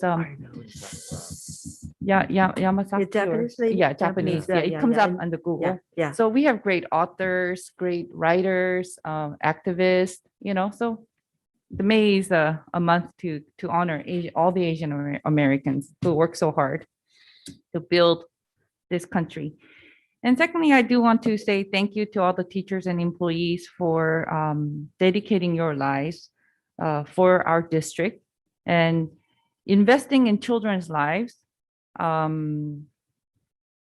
Is you can't really count the value, because you're making a difference in one way or the other. You might not see it, but 10 years, 20 years down the road, you know that the lives that you've touched in this district will last forever. So thank you very much. And also, I do want to say that our cabinet members have worked so hard during this pandemic. I was talking with Dr. Valencia, and it really struck my heart.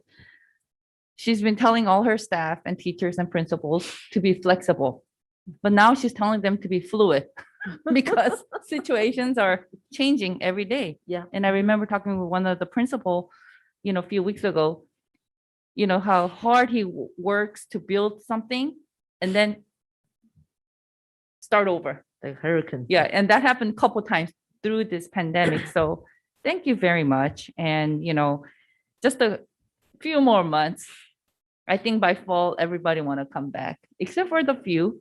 And I think being fluid is that if our district can accommodate the changing culture, the pandemic is going to change our life forever. And I think that it will be great to really provide the K-12 online virtual education and recruit and attract students from different schools and districts, like Oxford. I know they promote that in newspaper all over, even Korean news stations, they promote it. So it's about marketing, right? And for families where the students really do thrive at home, or students who are doing sports or music or art, and they need flexible time, I think that'll be great if we can provide that. And also for students who don't want to come back in person, and that's family's choice. But I feel that most of the students will come back by fall, so we gotta be ready. And lastly, I am so thankful that my mom, who almost passed away last year after my dad, but I brought her out of from the nursing home, and she's living with me, and she's just doing so good now. She's just became alive, and I'm able to take her to church, and I cherish each day because her days are numbered. Who knows how long she will live, right? And I feel like God has given me a real good opportunity during the pandemic to serve her, because if it wasn't pandemic, I would be just too busy, right? So I'm very thankful, and happy Mother's Day. And, for those whose mothers are still alive, the days are numbered. there's only a few days, so I think that this will be a good time to really, serve them, so you won't have regrets. Okay, that is all. End of my report. Thank you. So next one's announcement. Our next regular board meeting is on Tuesday, May 18, 2021 at 7 p.m. at our district office boardroom. And committee meetings, we have a Citizen Oversight Committee Tuesday, May 11 at 6 o'clock, and this is a virtual meeting. And it's all virtual meeting. The Strategy Planning Board Advisory Committee on Tuesday, May 25th at 6 p.m. and Legislative Policy Board Advisory on Wednesday, May 26th at 6:30. Finance and Audit Committee is on Thursday, May 27th at 6 p.m. Now on to almost towards the end, our second public comment section. Do we have any, Ms. Clerk Nishi? We do. Okay, go We ahead. do. So the only hand raised right now is Mr. Salcedo. Thank you, Mr. Smith. I appreciate it. Board members, again, I appreciate all of your hard work. District staff, I appreciate your hard work. And I appreciate the board member acknowledging the fact that we're talking about accountability. But the fact is that this is a public school board. This isn't a private school board. So if I can't see the work that you're doing in private, it doesn't mean anything in terms of being a public entity. I get the fact that you need to have private conversations, you need to have private negotiations, but the results need to be public. And so I'm going to add to what I said earlier in terms of accountability and communication. I'm going to add transparency. So let's have some transparency about what those conversations look like. What are you doing behind the, that you can share? What are the things that you're doing that we don't know? And I get there's some privacy that needs to take place in some of the conversations, and we can't always be privy to what's going on behind that closed session before you come to the public meeting. That being said, on points 3.12a through 3.15a, are we paying $80,000 no matter what? If one kid shows up in one of these programs, and Mr. Nishi, to your credit, you brought up, like, how do we vet them? How do we know what they can do? What are their success rates? And Dr. Mayfield said, well, other districts have hired them, and other districts have, okay, they've hired them. What are the success rates? Why are they applicable to what we're doing? What is the transparency in terms of how we're paying $80,000? And if a single kid shows up, are we still paying $80,000? What are the mechanics behind that? I'm sure Mr. Nguyen, our CFO, has a heart attack every time he has to hire or one of these firms where he has no idea what they actually do. So I want to add transparency to this. And let's just get the simple things right. What does Raptor do? When is my kid going to come back to 4 days? I had a conversation with the parent on Monday that had no idea that they were coming back to 4 days a week. And she's a very responsible parent, and she just had no idea because she doesn't read her emails every day from the school district. So thank you, Mr. Nishi. So let's just be honest about this, about the fact that our responsibility, your responsibility, is to the kids. It isn't to vendors.